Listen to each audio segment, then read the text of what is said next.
estar aqui com vocês. Eu imagino que todos vocês estão felizes de estar aqui também. Eu te convido, vamos começar louvando, coloque-se de pé e nós vamos convidar Jesus, dizendo que Ele é bem-vindo nesse lugar e que se abram os céus para que o reino dEle possa se mover entre nós.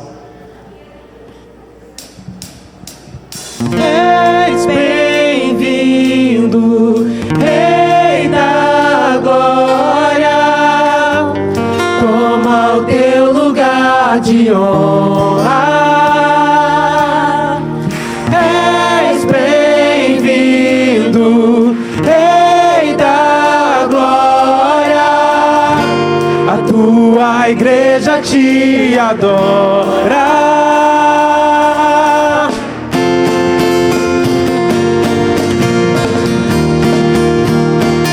Vontade para louvar a Deus, convidando Ele para reinar na sua família. Reunidos, todos juntos, um só coração, mãos erguidas bem ao alto, como rendição em louvor ao Senhor.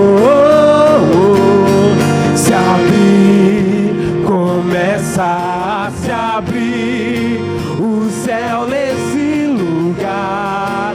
Não dá pra controlar e nem quero. Tudo que eu quero é ver teu reino hoje aqui.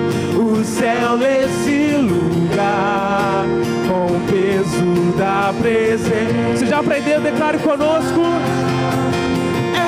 És bem-vindo, Rei da glória, toma o teu lugar de honra. És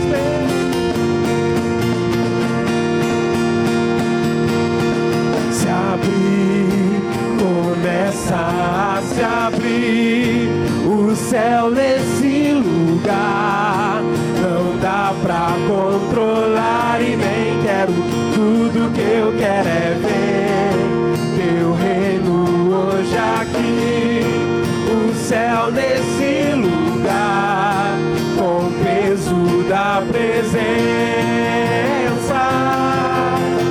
És bem-vindo, Rei da glória, toma o teu lugar de honra. És bem-vindo, Rei da glória, a tua igreja te adora. Com gritos de louvor, batendo palmas, pulando e dançando em tua presença. Dançando em tua presença, com gritos de louvor, batendo palmas, pulando e dançando em tua presença. Dançando em tua presença. Esse é o momento para que nós possamos colocar a nossa família, a nossa casa, toda uma geração na presença de Deus. Eu convido a você, a partir dessa tarde, a colocar a sua família nas mãos de Deus, colocar a sua família sob os cuidados de Deus, que nada vai fugir do controle de Deus, que Ele é soberano e o teu reino dura para sempre. Se abrir, começa a se abrir o céu nesse lugar. Não dá pra controlar e nem quero. Tudo que eu quero é ver teu reino hoje aqui. O céu nesse lugar, com o peso da presença. És bem-vindo, Rei da glória, toma o teu lugar de honra. Diga: és bem-vindo, Rei da glória, a tua igreja te adora com gritos de louvor, batendo palmas, pulando e dançando em tua presença, dançando em tua presença, com gritos de louvor, pulando palmas, pulando e dançando em tua presença, dançando em tua presença. Aplauda o Senhor Jesus. Ele é digno. Quão maravilhoso é estar na presença de Deus. E nós estamos aqui para receber palavras de Deus, mas também para louvar ao nosso Deus. Essa próxima canção, ela lembra de um salmo em que Davi está dizendo assim: alma minha, louve ao Senhor. E é isso que nós vamos declarar: louve ao Senhor todo o meu ser. Com as palmas.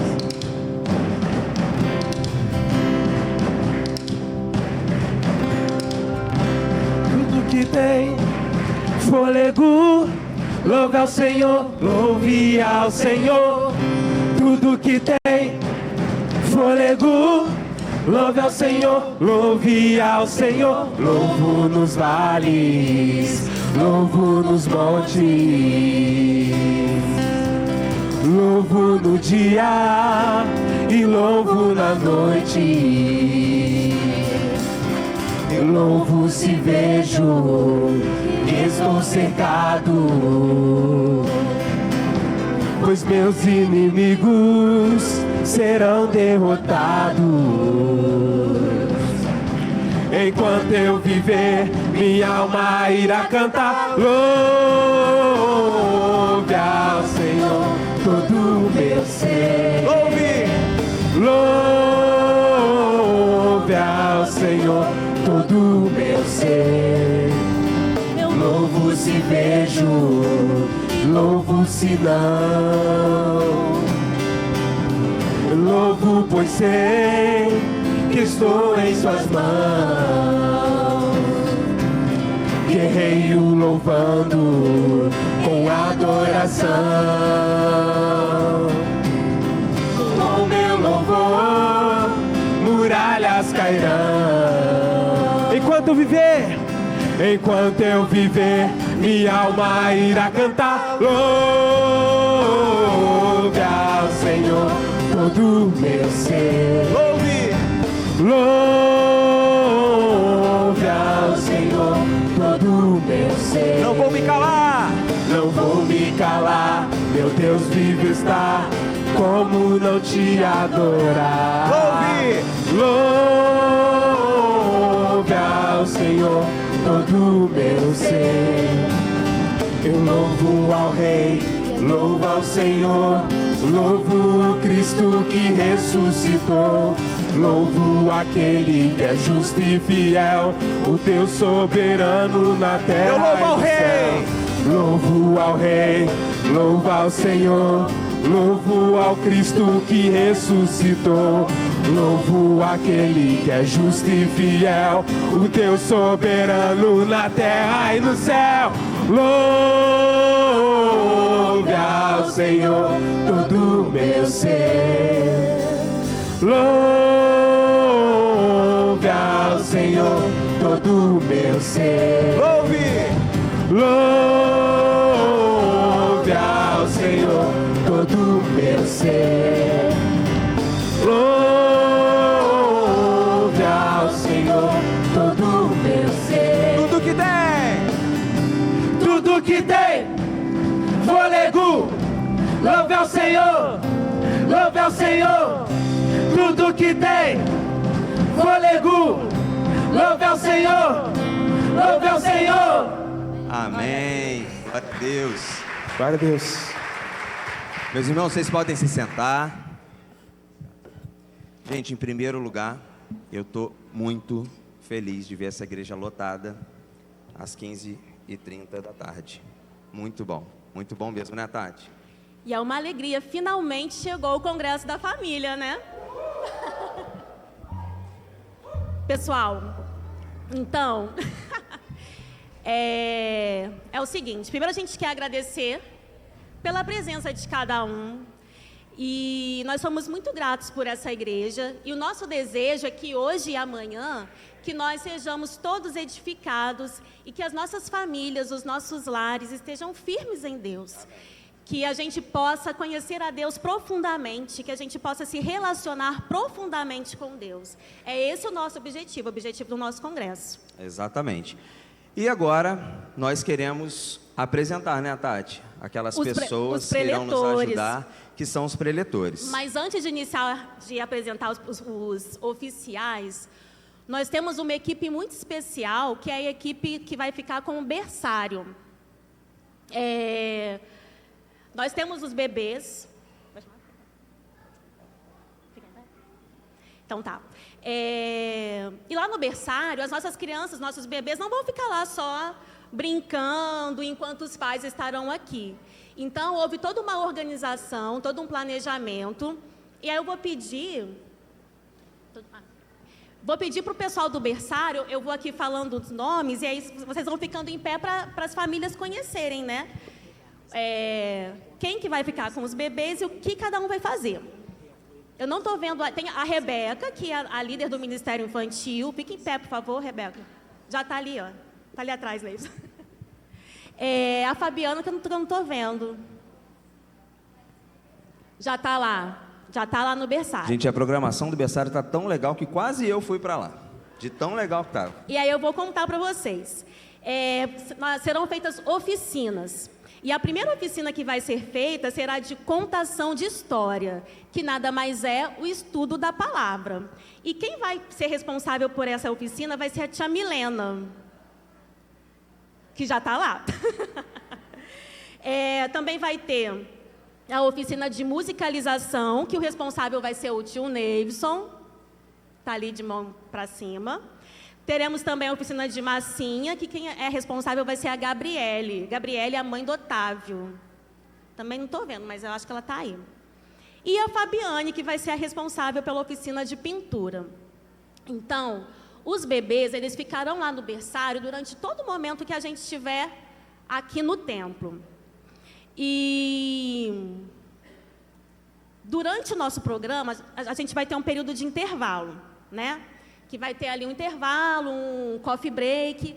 E aí as crianças e os juniores, eles não vão lanchar com a gente. Eles vão ter um momento só para eles. E depois, que vai ser primeiro, e depois será o nosso intervalo. Mas quem tiver bebê, precisa ir lá no berçário para buscar o seu filho para lanchar junto. Tá ok? E vamos agora para os preletores. Primeiro é prata da casa, né, Tati? Prata da casa, que é a responsável, que vai ministrar a palavra de Deus para as nossas crianças. É a nossa tia Carol. Pode vir, tia Carol. Vem pra cá, tia Carol.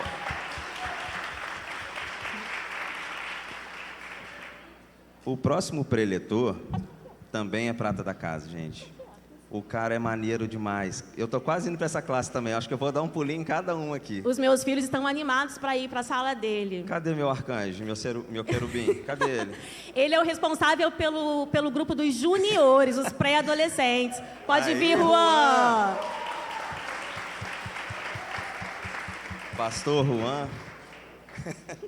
Seja bem-vindo, é um privilégio. E com os adolescentes, também é um pastor muito esperado. Pastor Joyce. Pastor, vê se eu vou falar certo. PIB de Pinheiral. Pode Certinho. vir, pastor Pode vir pra Joyce. cá também.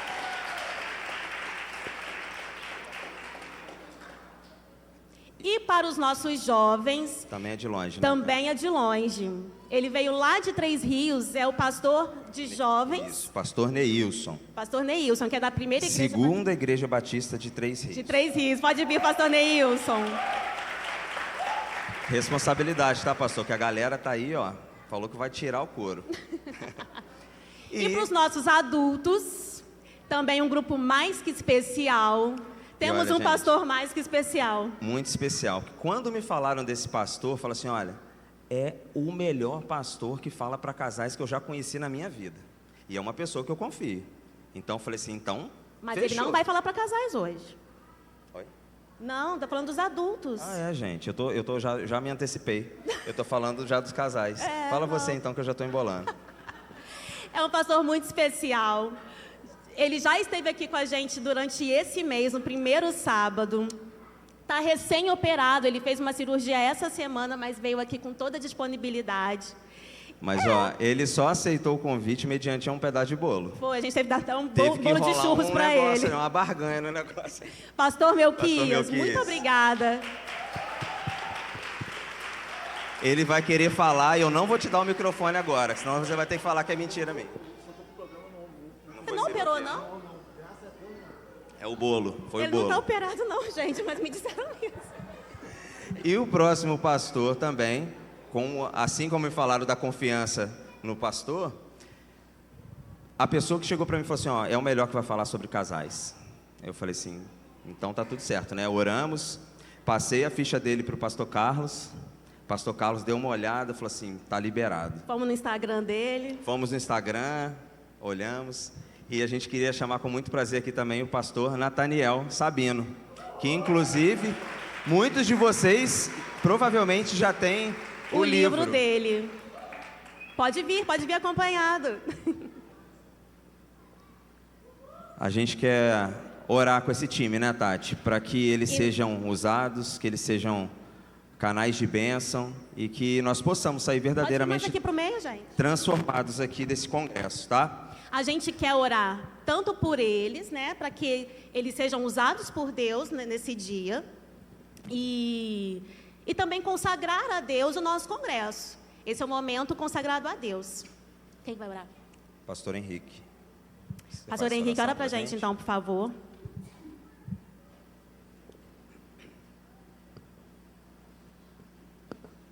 Aqui, eu tenho uma coisa importante para falar.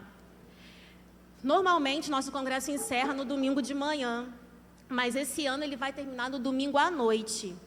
Então, não se esqueçam, amanhã vai ter EBD com o pastor Nathaniel, com a Carol, não, a Carol é culto infantil. Mas também terá EBD com os adultos. Então, amanhã, gente, EBD ainda é congresso, culto da manhã e o da noite, tá bom? Irmãos.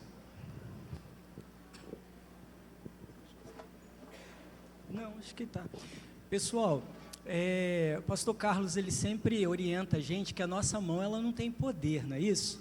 Mas nós vamos fazer isso crendo que o poder vem do Senhor. Então, eu queria pedir a vocês que agora, quando nós fôssemos orar pelos preletores, que vocês estendessem as suas mãos, abençoando todos esses que vão estar com os nossos filhos, com os adultos, com os casais, com os jovens, com os pré-adolescentes, tá certo?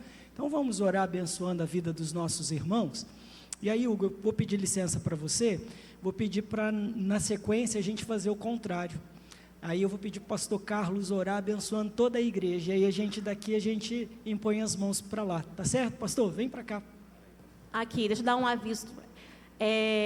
No culto da noite, que é o encerramento, quem vai ministrar para nós será o pastor Cleiton.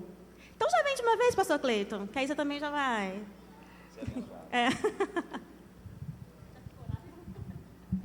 Enquanto o pastor Cleiton está chegando aqui, gente, mais um aviso.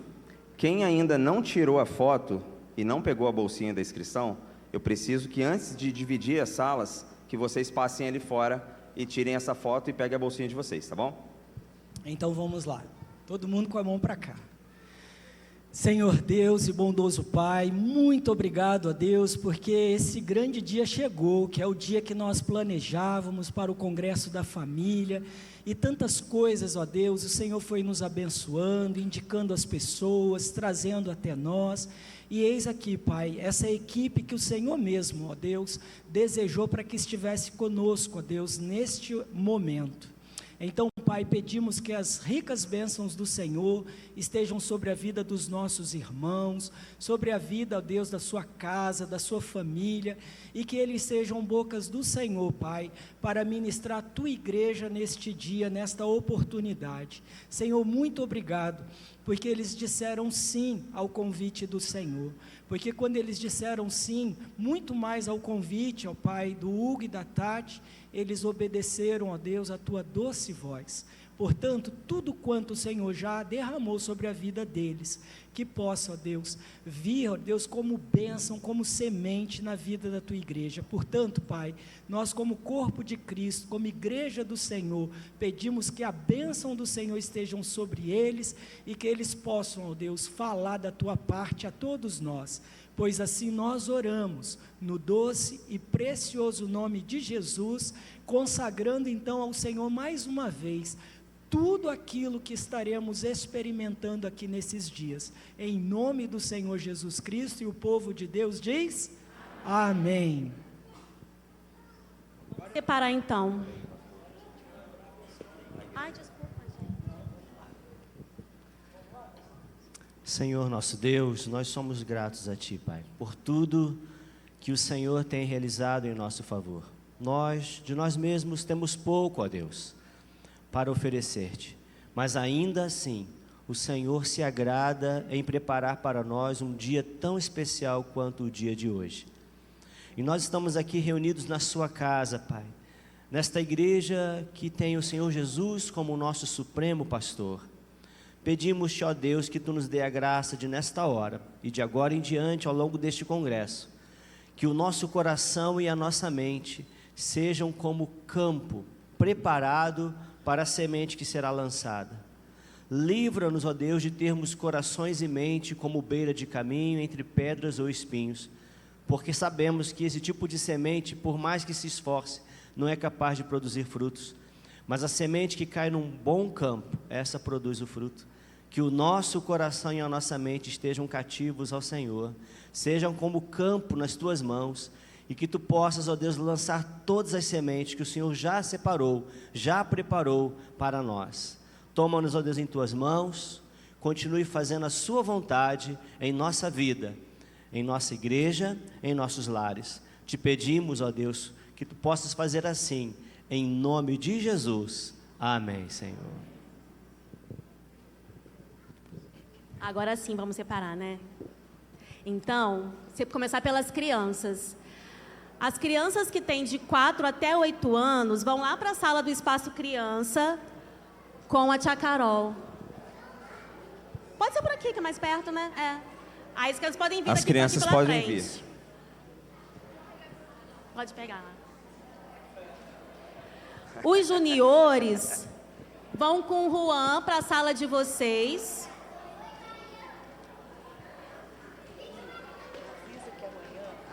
As duas classes do bebê vai ser junto. A gente vai trabalhar maio laranja. A classe das crianças, né? As duas classes, tá. Isso aí. DPD. Tá. Pode vir com a galera aí, ó. Chazinha aí. Os adolescentes também vão para a sala de vocês. Vou pedir para o Gabriel acompanhar o pastor Joyce para mostrar o caminho. Não estou vendo o Gabriel. Você mostra para ele, Manu? Vai com ele, por favor?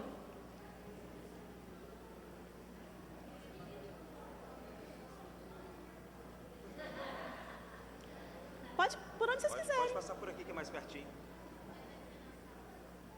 Tem gente que vai por lá, gente vai por aqui. E os jovens também, lá na sala do Unidos, pastor Neilson também pode acompanhar o pastor Davidson.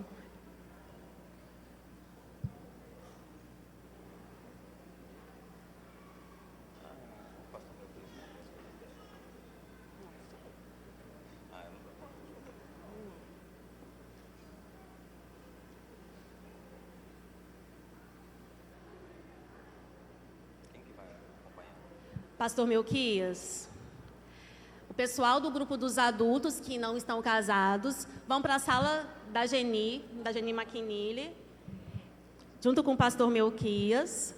Solteiros, divorciados, né? Separados e viúvos.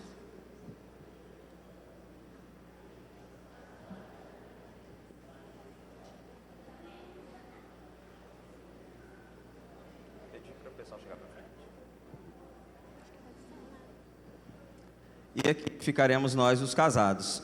Eu queria só pedir para quem está aí atrás chegar mais um pouquinho para frente.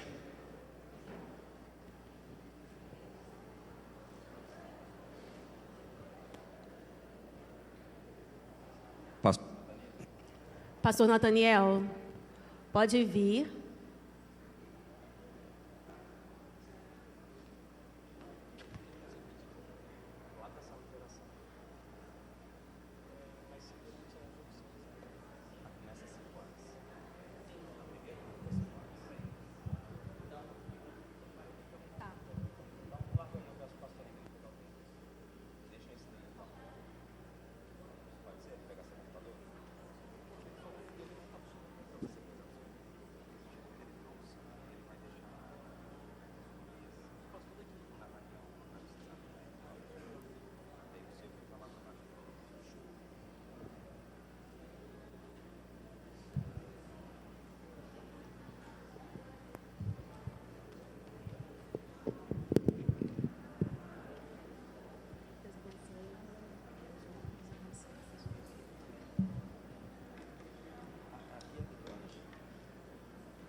Não, pode usar esses dois. É porque você confia para falhar um pouco.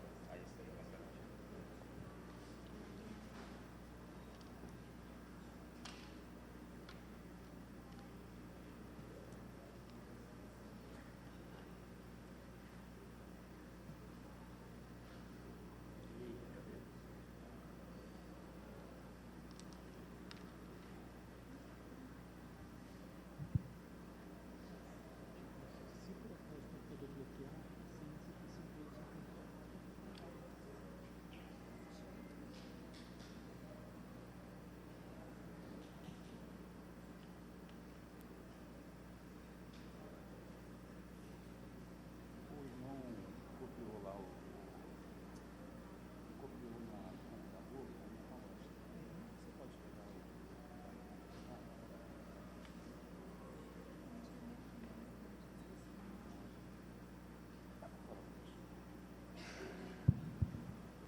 Muito boa tarde para todos.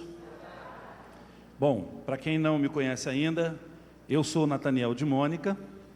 Boa tarde, eu sou a Mônica do Nathaniel. E nós somos casados há 38 anos. Nós temos 2 filhos lindos, maravilhosos, Nathaniel Júnior e Felipe. O Felipe é o caçula. 2 homens de Deus, graças ao Senhor. E temos uma nora, que é uma filhona, que é casada com o Júnior, e temos uma netinha, a Olívia, que tem 1 ano e 7 meses. A nossa joia preciosa, né? Um presente que Deus nos deu recentemente. E é com muita alegria que nós estamos aqui hoje, porque casamento, família, é algo muito precioso para nós. É algo assim que Deus colocou em nossos corações, um ministério que Deus tem colocado em nossos corações. E então nós temos muita alegria de estar aqui nessa tarde, juntamente com vocês. E as nossas orações, o nosso desejo é que essa tarde e também amanhã, né, uma parte da manhã, possa o Senhor, a parte da manhã e a parte da noite, né, que o trabalho vai até amanhã à noite, o Senhor possa falar aos corações, tá? E mais alguma coisa que eu gostaria de dizer para vocês sobre o ministério do pastor Nathaniel Sabino. O pessoal chama o pastor Nathaniel Sabino, palestrante, aí vem a Mônica, a esposa, juntamente. Eu sou o apoio dele e eu tenho a maior alegria de ser esse apoio para ele. Mas quem fala é ele, né? Ele é o falador, eu fico quietinha. Mas eu tenho a alegria de apoiá-lo, porque casamento é isso, né? Se for só o marido, às vezes é bom. Mas se a esposa puder estar junto, melhor ainda, né? Dar esse apoio. E também, mais uma coisa que eu gostaria de falar para vocês. E algumas pessoas já tiveram essa curiosidade. Eu não sei quantos de vocês tiveram a oportunidade de conhecer, né, o site, o Instagram do pastor Nathaniel Sabino, ver os trabalhos que são realizados, né, pelo pastor Nathaniel Sabino, pela Academia do Casamento. Mas as pessoas às vezes perguntam por que vocês gostam tanto desse trabalho com casais, por que vocês gostam tanto desse trabalho com famílias, o que aconteceu na vida de vocês. E eu digo para vocês, o que aconteceu em nossas vidas é que Deus nos chamou para esse trabalho. Eu louvo a Deus porque nós nunca passamos por dificuldades em nosso casamento. O Senhor tem nos sustentado, o Senhor tem nos abençoado. Nós não somos diferentes de nenhum de vocês. Nós temos as nossas diferenças, nossas dificuldades, né? A cabeça de homem, a cabeça de mulher, mas aprove Deus, né? Nos dá um bom casamento. E há 38 anos nós temos seguido firmes e felizes com o nosso casamento, né? E com nossa família. E assim nós temos tido essa alegria de trabalhar nessa grande obra do Senhor. Em tempos em que nós estamos acompanhando a sociedade, né, pregando contra o casamento, os casamentos, né, sendo destruídos, e nós estamos aqui basicamente na contramão. Hoje nós podemos falar assim, né, porque há tanta coisas negativas faladas sobre o casamento, mas nós vivemos na contramão mesmo, porque nós estamos a serviço do Senhor, e foi Ele quem instituiu o casamento, e nós temos essa alegria de poder estar trabalhando nessa grande obra, que é investir nos casamentos. Eu agradeço muito a Deus pela vida de cada um de vocês, casal que está aqui nessa tarde, famílias que estão aqui nessa tarde, porque vocês poderiam estar em qualquer outro lugar nesse dia, mas vocês escolheram estar aqui, na casa de Deus, ouvindo, se preparando para ouvir, né, sobre casamento e investindo na vida de vocês. Então, o meu desejo e a minha oração é que vocês possam sair daqui com o que vocês vieram buscar nesse dia, e que o Senhor complete a obra que Ele começou em seus corações. Amém?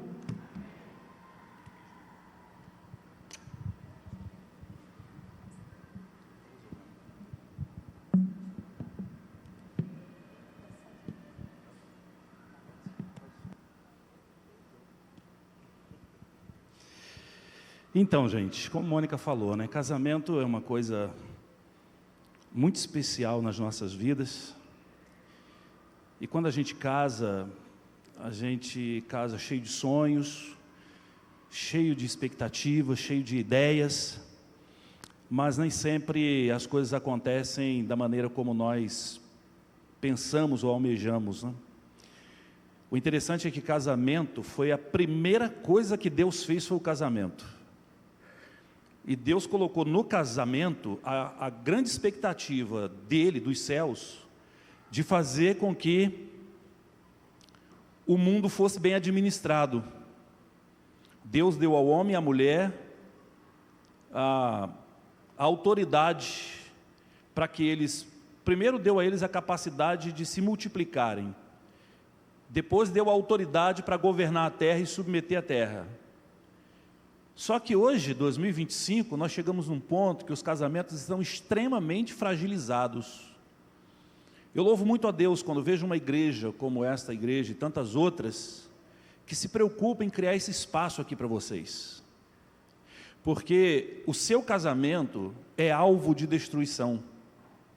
O seu casamento está na mira para ser destruído. É uma fala dramática, eu não quero ser dramático, eu estou sendo realista, mas o nosso casamento, o meu e o casamento de vocês, eles são alvo de destruição.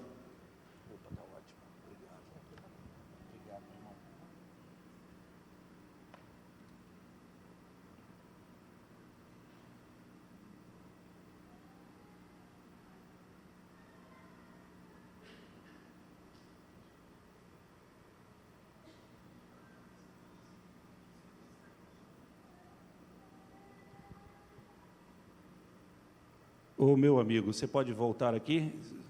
Você põe uma cadeira aqui, fica do meu lado aqui, ó. Se você tem uma oficina, se você não tem uma oficina, eu acabei de arrumar uma para você.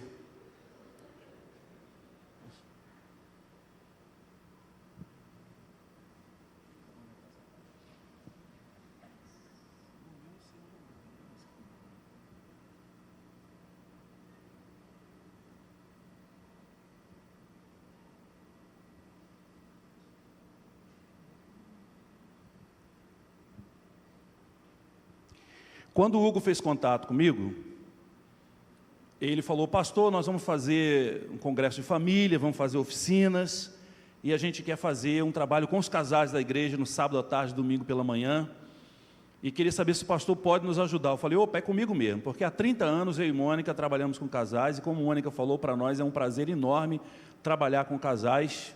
Nós temos feito isso ao longo de toda a nossa história de casados e durante o nosso ministério também.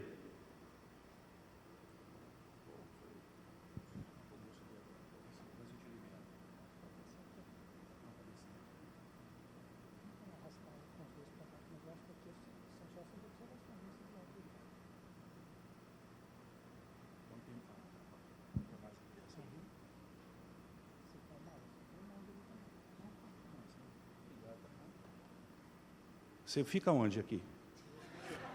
No jovem? Não, só por precaução, né? Obrigado, tá? Como é que é seu nome, filho? Desculpa. Júnior. Tá bom, Júnior. Júnior está no jovem. Vocês me lembram, tá, gente? O Júnior fica lá no jovem. Qualquer coisa, eu vou buscá-lo. E aí, conversando com o Hugo, ele falou: pastor, eu falei: Hugo, qual é o tema? Ele falou: o tema, a nossa igreja vai trabalhar o tema família indo mais fundo com Jesus, né? Mergulhando mais nesse aspecto da santidade, de procurar introduzir Jesus cada vez mais na casa, na família, nos relacionamentos, no pensamento, nos sentimentos, não deixar Jesus apenas de forma externa, né, por fora, mas introduzi-lo, né, da melhor maneira possível na nossa vida e na nossa vida em família. E eu disse para ele: olha, eu tenho uma série de seminários que eu faço, e todo ano eu faço um congresso de casais, e cada ano eu faço um seminário com um tema diferente, com abordagem diferente, tudo com relação a casamento. A gente fala sobre sinais de perigo no casamento, falamos sobre mantenha a chama acesa, 2 é perfeito, é uma série de... São mais de 20 anos fazendo esse seminário. Mas quando eu falei desse seminário que nós vamos participar agora, dessas palestras, o Hugo falou: é esse aí. Eu falei: eu concordo, eu acho que esse aqui é o que tem a ver com com o tema dos irmãos. E o que nós vamos falar hoje, eu vou pedir, irmão, já para colocar aí, hoje, ou eu que passo aqui, não, como é que é? Cadê o Júnior? Sou eu? Não sou eu, não. Sou eu mesmo? Ah, tá, é porque não está lá, está aqui, está ótimo. Eu estava esperando aparecer lá. Legal. Então agora eu já sei. E aí o tema que nós decidimos foi exatamente esse: casamento sagrado em um mundo profano. Esse foi o tema de um dos seminários que nós fizemos, de um dos congressos que nós fizemos. E a ideia é exatamente mostrar esse paradoxo que nós vivemos.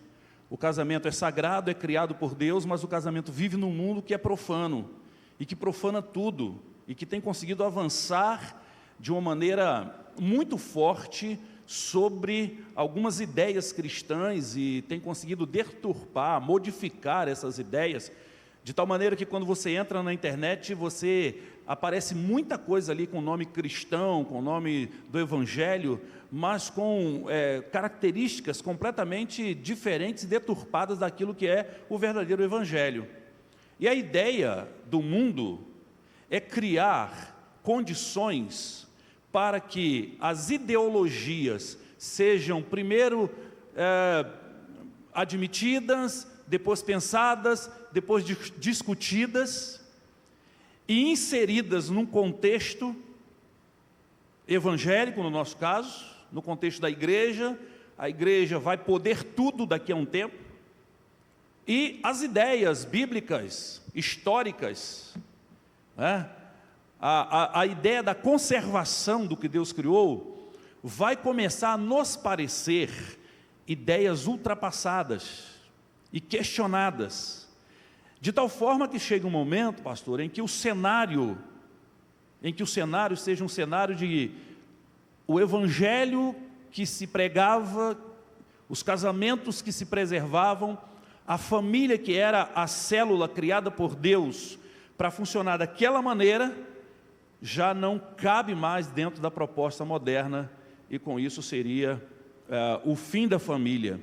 E quem sabe, daqui a um tempo, a família se tornasse uma peça de museu, de entrar uma criança no museu e ver lá uma família de cera e perguntar: o que é esse grupo? E alguém dizia: antigamente era assim que funcionava a sociedade. Nas casas morava um homem, uma mulher e os seus filhos. Bem antigamente. A nossa oração é que isso seja, em nome de Jesus, repreendido e não aconteça. E é por isso que nós estamos aqui. Porque é quando você não admite que o seu casamento seja moldado por uma proposta que não consulta o Criador do casamento, é aí que você firma as suas bases. Lembra da palavra de Jesus do homem que construiu a casa sobre a rocha e o homem que construiu a casa na areia? Ele disse que em ambas as casas veio uma tempestade que bateu em cima, no meio e embaixo.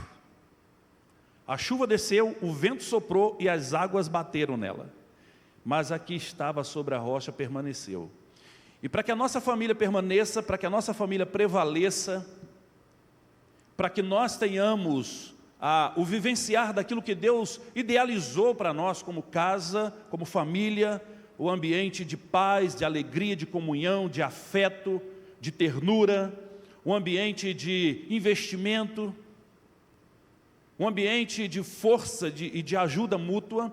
Para que isso seja preservado, meus queridos, é fundamental que os nossos casamentos recebam prioritariamente um investimento da parte de Deus. Porque o casamento é a mola mestra da família. O casamento é o esteio da família. Você quer deixar um legado para os seus filhos? Viva um bom casamento. Você pode deixar herança, mas pode deixar legado. São duas coisas diferentes, embora pareçam a mesma coisa. A herança são os bens que você deixa para os seus filhos. O legado é a marca que você imprime nos seus filhos. Então você pode construir muita coisa e dizer: bom, quando eu morrer, quando eu partir, meus filhos têm com que sobreviver. Eles têm uma herança, ok, tem uma herança, mas e o legado? E a marca? O que você imprimiu nos seus filhos? Naturalmente que nós não estamos aqui por causa dos filhos apenas, mas também estamos por causa deles. Então hoje, em 2 momentos, amanhã, durante a EBD, nós vamos falar sobre casamento sagrado em um mundo profano. Vamos começar agora, vamos fazer um intervalo, voltamos, damos continuidade, vamos dormir, e amanhã de manhã, quando nós voltarmos, a gente faz a conclusão desse tema. E eu encorajo você a não perder nenhuma dessas 3 palestras, que é para que você tenha a ideia completa de tudo aquilo que Deus reservou para que seja dito aqui. Esse é um assunto importante, é um assunto desafiador, é um assunto que joga luz na realidade conjugal e joga luz a partir da palavra de Deus. E a gente vai perceber nessas palestras, nesse seminário, nós vamos perceber alguns mistérios espirituais da conjugalidade e as ameaças que os casamentos sofrem, com o objetivo de nos fortalecermos, todos nós, e assim estarmos preparados para desfrutar um casamento de acordo com o que Deus planejou. Bom, para falar um pouco sobre sagrado e profano,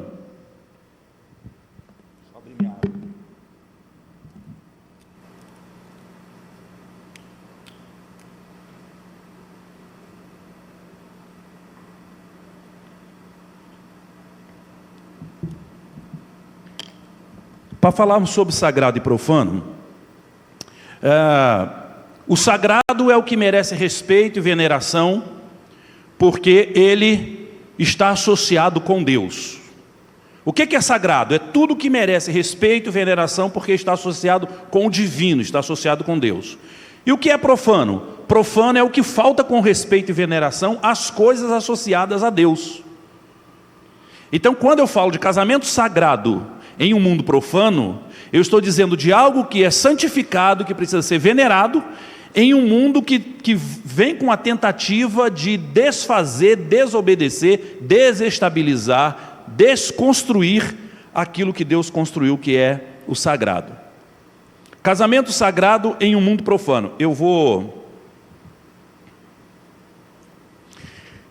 E aí, então, para a gente falar casamento sagrado em um mundo profano, a gente fala de uma instituição criada por Deus, existindo em meio a uma sociedade pecadora e perversa.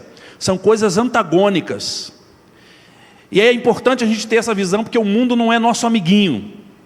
A sociedade não é nosso amiguinho, o diabo não é nosso amiguinho. Ele vem para destruir, ele vem para roubar a nossa paz, ele vem para desconstruir aquilo que Deus colocou como base, que é o nosso casamento. A minha esperança, a minha expectativa, meus queridos casais, é que amanhã, quando nós terminarmos o nosso seminário, você voltar para a sua casa, você volte com um olhar renovado sobre o seu casamento. Eu não sei como estão os casamentos de vocês, eu não os conheço. Mas se eu for julgar o casamento de vocês pelas estatísticas do Brasil, a metade de vocês aqui, ou mais da metade de vocês aqui, a julgar pela estatística, mais da metade, pela estatística, deveria se separar e se divorciar. Porque no Brasil, 60% dos casamentos terminam em separação. Por amostragem, mais da metade de vocês que estão aqui, é possível, inclusive, que alguns de vocês estejam vivenciando alguma dificuldade no seu casamento, alguma luta, alguma dor, alguma frustração.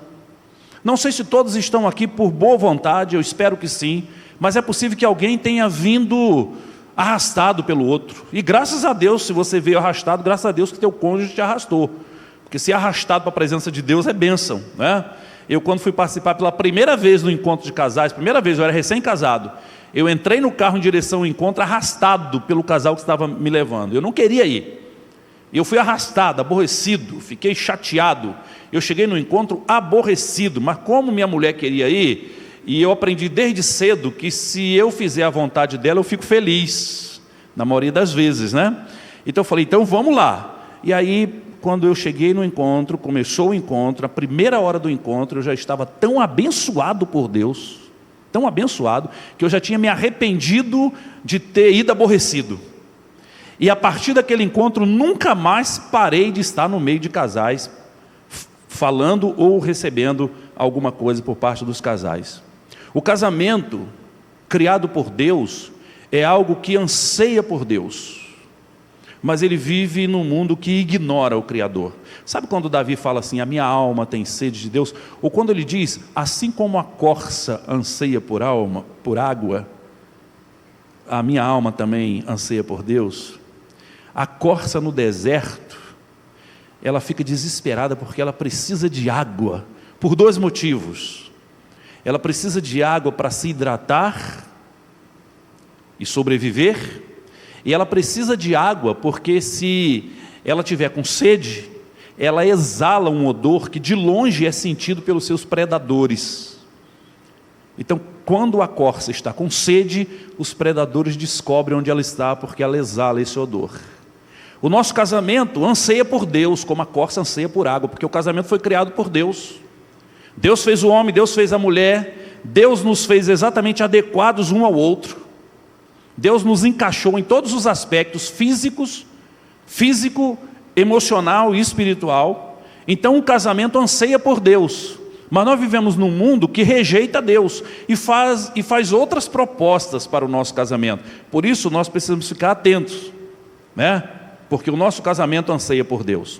Quando Deus criou o homem e a mulher, ali Deus estava revelando a sua glória. A criação do homem e a mulher é a glória de Deus revelada. E todos nós estamos profundamente enraizados lá no Éden, lá na criação. Todas as nossas histórias pessoais, tanto de conquistas ou histórias tristes, todas as nossas histórias de glória ou história de vergonha nossa, começa lá no Éden, nós estamos enraizados lá. A Bíblia, ela é interessante, ela faz a abertura de tudo com um casal. Porque quando diz que tudo estava criado, Deus fez o homem, tomou a decisão, façamos o homem conforme a nossa imagem e semelhança, macho e fêmea os criou. Então o mundo começa com um casamento. Depois, ao longo da Bíblia, nós vamos percebendo o quanto Deus vai fortalecendo o casamento, vai falando de casamento, os salmos falando de casamento, os apóstolos falando de casamento, e quando tudo terminar lá no Apocalipse, a cena que é posta para nós, que é oferecida, a imagem que é oferecida para nós, é a imagem de um noivo vindo buscar a noiva para as bodas do Cordeiro. Então você percebe que casamento é a ideia central de Deus. Vocês estão entendendo isso? Amém ou não, irmãos? Casamento é a ideia central de Deus. Por isso é que o seu casamento é alvo de destruição. Por isso que o seu casamento é odiado pelo diabo. Por isso que o seu casamento é perseguido. E às vezes você não sabe disso. Às vezes você não imagina o quanto que o seu casamento é perseguido. Se não é perseguido por questões externas, ele termina sendo perseguido por desencontros, desentendimentos, conflitos, pensamentos antagônicos entre marido e mulher, coisas internas. Então toda a nossa história pessoal de glória ou de vergonha está profundamente enraizado lá no Éden. Vamos ler juntos? Vocês conseguem ler daí? Vamos lá? O casamento...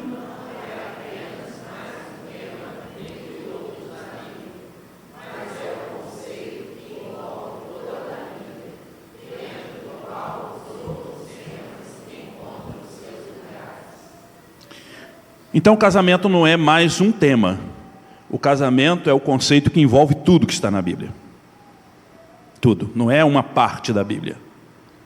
Eu sempre digo para os colegas pastores, eu digo, olha, a gente pode fazer na igreja ação social, a gente pode e deve fazer ação social, a gente pode fazer e deve fazer evangelismo, missões, tratar todas as questões da igreja, louvor, adoração, música, tudo.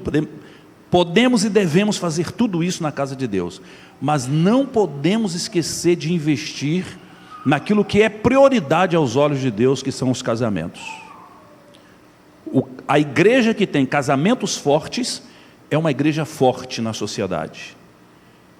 Então, o casamento não é uma partezinha da Bíblia. O casamento é o que envolve todos os temas da Bíblia. Todos os outros temas da Bíblia estão envolvidos dentro do casamento. Como eu falei, tudo começa com o casal no Éden e termina com o Senhor buscando a sua noiva. Tudo se ajusta a partir do casamento. Tudo vai bem ou vai mal na sua vida de acordo com o seu casamento. Se você tem um casamento bom e ajustado, você é uma pessoa feliz, é uma pessoa em paz. Você pode ter lutas em outros direcionamentos. Você pode ter problema financeiro, você pode ter um problema de saúde, você pode ter de repente um problema de relacionamento com o filho, que isso é muito comum dependendo da idade do filho. Você pode ter uma crise em algum outro aspecto da sua vida, mas se o seu casamento estiver bom, você vai passar por essas lutas em paz, você vai vencê-las. Agora, se você não tem um casamento ajustado, harmonioso, então você vai ser uma pessoa que não vai viver feliz e não vai viver em paz, porque tudo vai bem ou vai mal de acordo com o casamento. Não é de admirar que poderes demoníacos proíbam o casamento. A Bíblia fala de poderes espirituais demoníacos proibindo o casamento, só para você ter uma noção do poder que é o casamento. Olha o que o texto da palavra do Senhor diz. Vamos ler juntos? Mas o Espírito...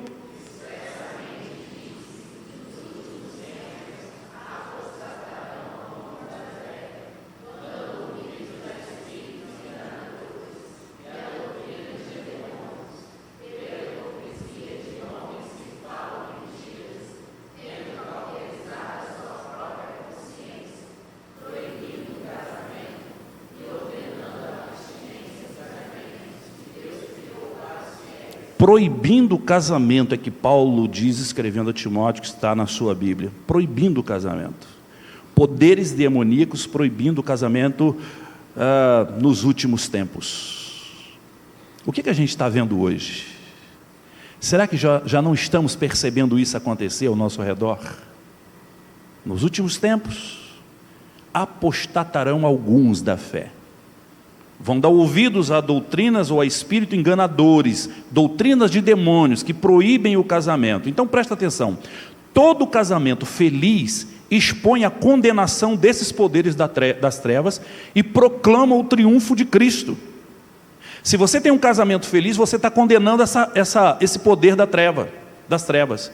Se você tem um casamento feliz, você está proclamando o triunfo de Cristo. Veja o que diz a palavra de Deus. E disse Deus: não é bom que o homem esteja só, far-lhe-ei uma ajudadora idônea. Aí aqui a gente já começa a ter um problema, irmão, de interpretação. Porque se a gente quer falar de ajustar casamento nos tempos modernos, onde determinadas palavras soam como palavrão, como agressão, você quer ver uma coisa? Tente utilizar o termo submissão em algum ambiente fora do contexto de igreja, que você vai ver que só pelo fato de você usar a expressão submissão, você já vai ser enquadrado, vai ser taxado, você vai ser pré-julgado como alguém autoritário, como alguém dominador, machista ou coisa dessa natureza. Tudo por uma falta de interpretação da palavra. E cá para nós, com todo respeito a tantos pregadores que existiram e que existem e que ainda virão a existir, mas a igreja deixou muito espaço para a gente interpretar errado essa coisa da mulher ser ajudadora. A igreja criou muito espaço para isso. A igreja criou muito espaço para o homem assumir um papel que não é dele, um papel praticamente divino, o papel do dono. E sempre ouvimos isso na igreja, né? A mulher respeita, a mulher se submete, a mulher obedece, o homem manda, o homem faz, o homem decide, o homem... E as coisas começam a ser interpretadas de uma maneira tão radical que os casamentos começam a padecer de uma falta de entrosamento, de ajustamento, de harmonia, justamente pela falta da interpretação. Começar nesse texto. Porque o texto diz: e disse o Senhor Deus, não é bom que o homem esteja só, far-lhe-ei uma, o quê? Ajudadora, que lhe seja idônea. Quando você pensa em ajudador ou ajudante, você pensa em quê? Você pensa em alguém principal, não é? E um auxiliar do seu lado, um secundário, um subserviente. Você é o quê? Eu sou o ajudador. E quem é o principal? Ele é o principal. Eu sou o ajudador do pedreiro, eu sou o ajudador do padeiro, eu sou o ajudador do mecânico, eu sou o ajudador... E assim, o termo ajudador que aparece na Bíblia termina sendo lançado sobre as mulheres como se elas fossem uma peça secundária dentro dessa relação conjugal. Tivesse um principal, que é o homem, e aí vem a mulher, que é a ajudadora. Mas a palavra ajudadora aqui não pode em absolutamente significar inferioridade, em absoluto. A Bíblia nunca colocou o juízo de valor de superior ou inferior entre homem e mulher. Nunca a palavra de Deus fez isso, nunca. E é aqui que a gente começa a soltar amarras. É aqui que a gente começa a se desvencilhar de cargas e ideias que, apesar de bem intencionados, termina sendo mal interpretado, tanto por homens quanto por mulheres, e às vezes até pela igreja, dependendo da igreja. E com isso faz com que os casamentos não tenham a liberdade de explorar e aproveitar todo o potencial que Deus colocou nas mãos de um homem e de uma mulher. Porque se um homem e uma mulher estiverem juntos, entendendo a palavra, interpretando-a e praticando-a do jeito que o Senhor Deus estabeleceu, esse casamento tem um potencial de realização infinito. Ele realmente vai ser um casamento que poderá todas as coisas em Jesus, conforme Paulo escreve lá aos Filipenses, né? Posso todas as coisas naquele que me fortalece. O problema é o termo ajudador, mas essa palavra ajudadora não pode significar submissão. Sabe por quê? Porque essa palavra aparece em outro texto bíblico. A mesma palavra em hebraico aparece em outro texto bíblico, que é esse texto de Salmos, que diz assim: eis que Deus é o meu, o quê? É a mesma palavra. Far-lhe-ei uma ajudadora. Eis que Deus é o meu ajudador. É o mesmo texto, é o mesmo termo que é utilizado. O Senhor está com aqueles que sustêm a minha alma. Então esse texto não pode significar inferioridade, porque Deus não é inferior. Esse texto também não pode significar dependência, porque homens e mulheres são independentes, ou melhor dizendo, desculpa, interdependentes. Interdependente. O que é interdependência? Interdependência é quando um depende o quê? E vice-versa. E vice-versa. Olha o que diz a palavra. Vamos ler juntos? Todavia,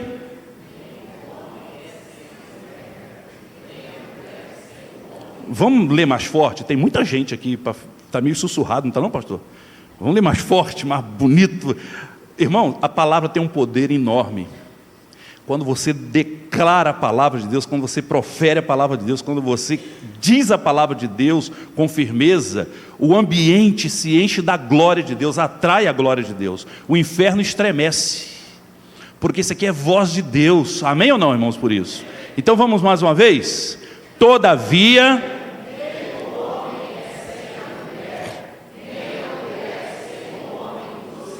amém, glória a Deus por isso. Isso é o que diz a palavra.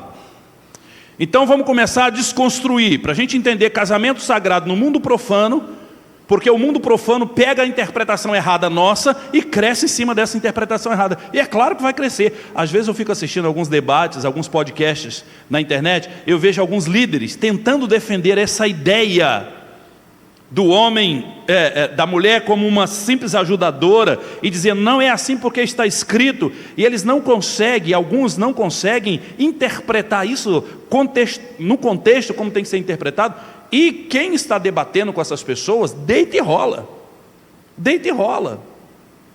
envergonham, e a pessoa no final diz assim, não, porque está escrito e eu acredito, é o que não está escrito na palavra. Veja, está escrito na palavra, mas nós somos seres inteligentes, Deus nos dotou de inteligência. Então Deus nos mostra, Deus nos revela exatamente como é. A ajudadora não é inferior, porque Deus é o nosso ajudador. Também a ajudadora não é dependente, porque assim como a mulher depende do homem, da mesma maneira o homem depende da mulher. O texto é claro em dizer, todavia, nem o homem é sem a mulher, nem a mulher é sem o homem no Senhor. E aí a gente chega então a uma equação, que é a equação combatida, mas nós vamos entendê-la à luz dessa palavra. Homem, cabeça, o líder, mulher, ajudadora. Isso é uma estrutura de Deus. E essa não é uma estrutura a ser modificada com o tempo, mas é uma estratégia divina para a existência da humanidade. Por que Deus fez assim? Bom, Deus é Deus, eu não posso questionar Deus. Eu não posso questionar por que a vaca preta come grama verde e dá leite branco. Eu não posso questionar, eu tenho que beber o leite. Eu não vou perguntar isso. Eu não vou dizer, não, isso aqui está errado, isso foi feito errado. Essa estrutura de você ter um homem que é o cabeça, cabeça não no sentido de dono, mas no sentido de liderança. Porque tudo precisa de liderança, não é? Todos vocês aqui, eu creio, né? Talvez pode ter uma outra exceção, mas todos vocês aqui são pessoas que professam a Jesus e receberam a Jesus como Senhor e Salvador, e são crentes evangélicos. Existem outras pessoas que têm outras religiões que não são crentes evangélicos, creem em Deus de uma outra maneira como nós cremos em Deus, mas a maioria aqui, eu quero crer, dentro dessa igreja, são pessoas que creem em Jesus Cristo como seu único e suficiente Salvador. Beleza, aí vocês se reúnem como igreja, aí você diz assim, a gente precisa cultuar a Deus, a gente precisa adorar a Deus, a gente precisa ser guiado pelo caminho certo. Aí a igreja faz o quê? Traz um pastor para liderar. E esse pastor chega investido de uma autoridade divina. Não é uma autoridade da terra, é uma autoridade divina. Ele não é um homem, nós pastores não somos homens melhor do que qualquer homem que está sentado aqui. Nós não temos mais valor, nós não somos superior a qualquer outro homem, mas nós somos por alguma razão chamados, escolhidos e investidos por Deus nessa autoridade. Da mesma maneira, quando Deus fez o homem, Deus investiu no homem essa responsabilidade da liderança, e a mulher a sua ajudadora. E isso é algo que Deus fez assim, e se isso for bem compreendido e amorosamente vivida, a sábia criação de Deus não é algo arbitrário. Mulheres que compreendem isso, maridos que compreendem isso e que vivenciam amorosamente, eles vão perceber que o casamento não é algo arbitrário. A posição de liderança do homem não veio de um patriarcado opressor. Uma ala radical do movimento feminista diz que sim. E eu digo uma ala radical por quê? Porque o movimento feminista, ele não é um movimento totalmente ruim. Porque hoje, graças a Deus, por causa desse movimento, por causa do grito desse movimento, por causa das conquistas desse movimento, as mulheres passaram a ser mais percebidas, as mulheres passaram a ser mais respeitadas. É ou não é verdade isso? Hoje em dia não é qualquer homem que olha para uma mulher e a trata de qualquer maneira. Existe um respeito, tanto dentro dos lares, das famílias, quanto fora, no ambiente externo. A mulher foi à luta, a mulher foi ao mercado de trabalho, a mulher está batalhando por direitos civis iguais e é justíssimo que se batalhe por isso. Agora, tem uma ala radical que diz que não, mas não tem essa história de ter um líder dentro de casa. Não tem essa história do homem ser o cabeça de ser o líder. Aí já é uma área radical, uma ala radical, que vai dizer que isso é um patriarcado opressor. Veja, meus queridos, essa estrutura começou no céu. E ela desceu de forma criacional, isso foi criado, isso não foi inventado, isso não foi ajeitado, isso não foi dado um jeitinho pela sociedade para que funcionasse assim. Isso desceu de forma criacional, foi assim que Deus fez. E esse é o caminho para o desenvolvimento e para a vivência humana, foi assim que Deus pensou e foi assim que Deus fez. Essa é a proposta de Deus. As feministas igualitaristas, que acham que tem que ser exatamente igual em todos os aspectos, elas acreditam que a liderança do marido é um instrumento de dominação masculina. Mas isso é um erro, porque isso não é um instrumento de dominação masculina. A liderança do marido é uma proposta de Deus, é sagrado, tem a ver com a divindade, mas convive no meio de ideias profanas. E aí nós recorremos ao nosso tema: o casamento é sagrado, mas ele convive em meio a um mundo profano, que tenta profaná-lo, que tenta desestabilizá-lo. E outra coisa também muito importante que a gente precisa lembrar: a mulher, ela é importante por si mesma, como sendo a contraparte única do homem, a única em toda a criação que corresponde ao homem. Homem e a mulher precisam um do outro para se beneficiarem mutuamente. E talvez vocês estejam estranhando, não sei, por que eu estou tocando tanto nesse assunto no início da palestra? É porque, via de regra, os casais estão discutindo sobre essa coisa de liderança. Via de regra, em aulas de EBD, quando esse tema surge, alguns professores, alguns líderes, nem passam por dentro desse tema, eles contornam esse tema, porque sabem que se entrarem nesse tema vai ter um problema muito sério, mas a gente precisa entrar.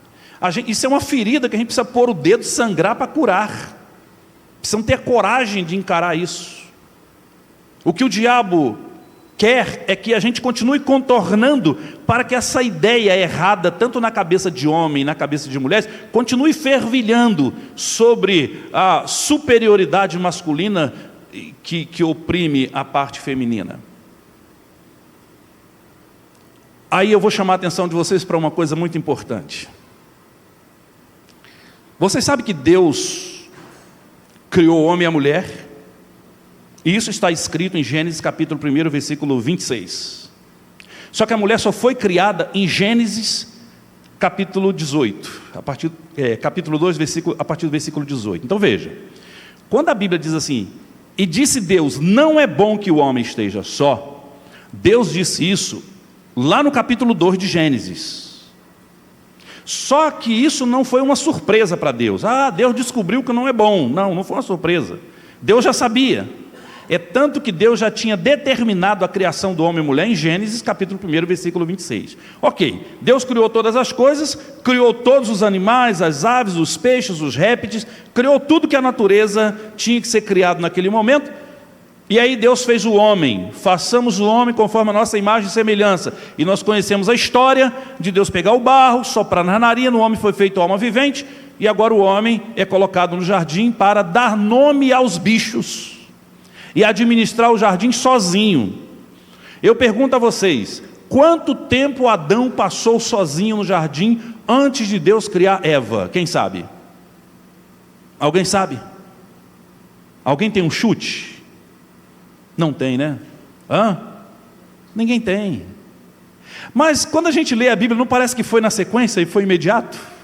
Você começa a ler a narrativa bíblica, e aí vai falando coisa e tal, e Deus criou o homem, e o homem foi dando o nome aos bichos, coisa e tal, mas para o homem não havia uma companheira, então Deus falou, vou criar uma mulher. Parece que isso aconteceu assim, Deus foi criando, foi fazendo, mas não. Nós não sabemos quanto tempo Adão passou sozinho, naquele jardim de meu Deus, olhando todos os bichinhos ao seu redor, e sozinho, sem ter uma companheira idônea para ele. A verdade é que enquanto dava nome aos animais, Adão os observava com atenção, e isso desenvolveu em Adão um senso de o quê? Necessidade. Por quê? Porque ao observar os bichos, certamente Adão ia vendo os casais de animais. Ele olhava ao redor e falava assim, não tem ninguém parecido comigo. Eu fico imaginando, gente, a agonia, a dor, a angústia de Adão, durante o período em que ficou sozinho lá no jardim. Pensa comigo isso aqui. Vamos lá para o jardim para a gente imaginar isso. Todos os bichinhos têm os seus pares, e todos os bichinhos namoram, e têm os seus filhotinhos, e os pássaros fazem os seus ninhos, e Adão não tem ninguém com ele.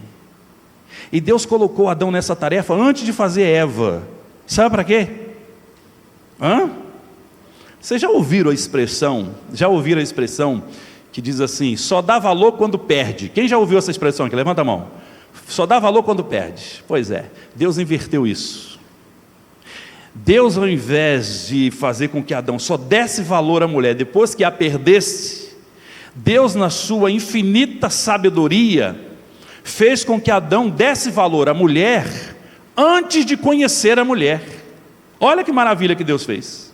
Deus estava dessa forma fazendo com que o precioso dom do casamento não fosse desperdiçado por falta de compreensão do homem. Porque na hora que Eva chegasse,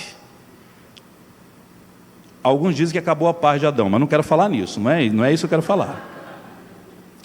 Quando Eva chegasse, ia acabar toda aquela autonomia, vamos ser gentil aqui com Eva, né? Ia acabar toda a autonomia de Adão, toda aquela liberdade. Eva ia começar a falar, a se meter, a reclamar, e dar palpite em tudo, falar muito, porque mulher fala muito, com todo respeito, minhas irmãs, todo respeito, mulher fala. E um dia eu estava fazendo uma palestra para um grupo de casais falando sobre comunicação conjugal. E eu falei que as mulheres falam muito, os homens falam pouco, e fiz umas dinâmicas, umas brincadeiras para a gente descobrir isso lá. E no intervalo uma mulher veio me procurar e falou assim, poxa pastor, o senhor veio aqui para falar mal da gente? Eu falei, não, meu irmão, não estou falando mal. Isso é uma constatação, isso não é um julgamento. Uma coisa é você julgar, outra coisa é você constatar. E eu fui para casa pensando, eu fui preocupado, eu falei, puxa vida, será que eu estou... Eu fui pesquisar, pastor, e eu descobri que foi feito na Inglaterra uma pesquisa numa universidade, no cérebro masculino e feminino, na área responsável pela comunicação, e descobriu-se que o cérebro da mulher, na área responsável pela comunicação, tem 18% a mais de neurônios do que no homem. Então, meu irmão, quando sua mulher começar a falar, você fala, Senhor, é porque o Senhor deu mais neurônio para ela. Então, não brigue com a sua mulher, conversa com Deus sobre isso. Mas aí Deus fez assim, Deus fez Eva cheia de neurônio.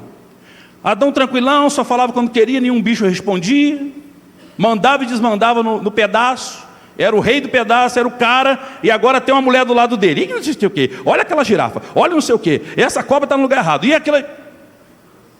Aí Adão olha para Eva, e ao invés dele pensar assim, não sei porque que Deus colocou essa mulher do meu lado, eu não quero essa mulher comigo não. Adão pensa assim, caramba, como eu esperei uma mulher dessa na minha vida. A gente não sabe quanto tempo, mas o tempo que ele passou dando nome aos bichos, ele também observava os bichos, e ele chegou a essa conclusão de que ele precisava de alguém igual a ele. Todo homem precisa saber o quanto o casamento é importante e precioso a ser cuidado e a ser preservado. Eu sempre falo, não tem como fazer palestra para casais, tendo 38 anos de casado como eu e Mônica, 41 de namoro. Eu conheci Mônica em 1983, em junho de 83, no dia 6 de junho de 83, às 18 horas, dentro do ônibus Nova Iguaçu Penha. Eu era um soldado do exército, feio, magro e pobre.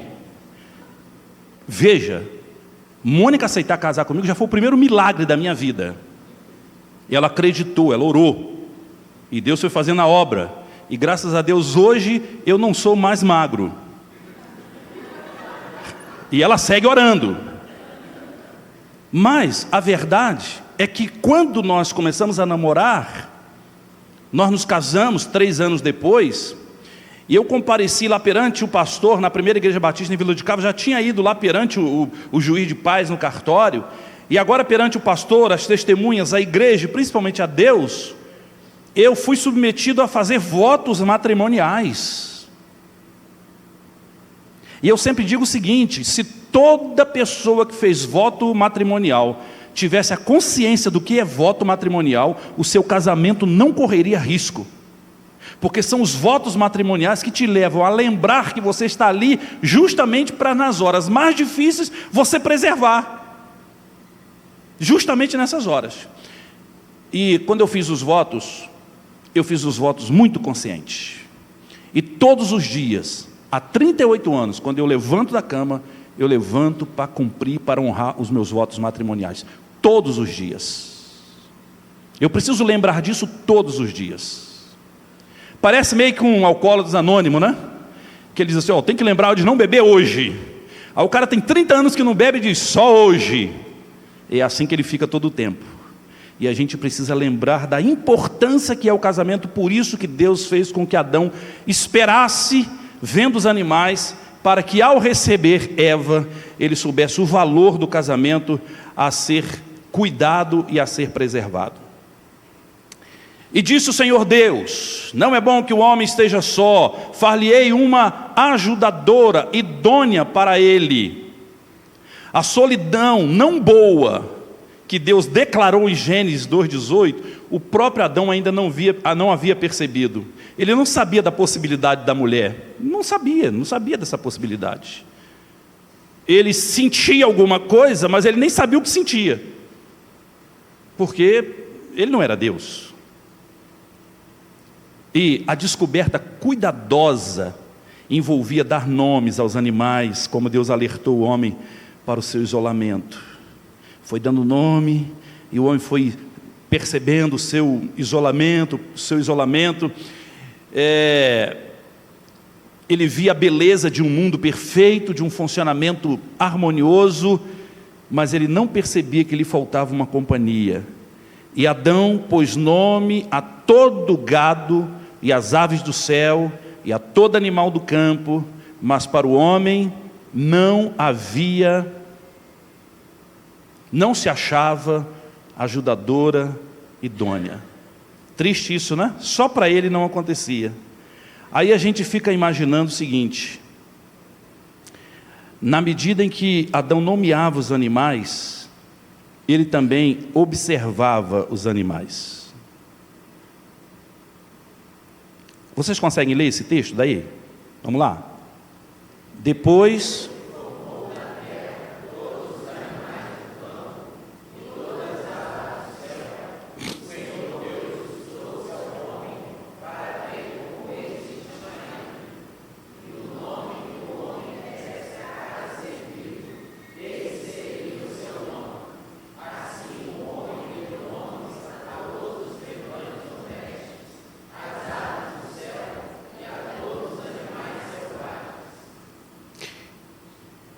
Vamos pensar assim, enquanto Adão dava nome aos animais, o que Adão via, o que ele observava, era um negocinho assim, ó.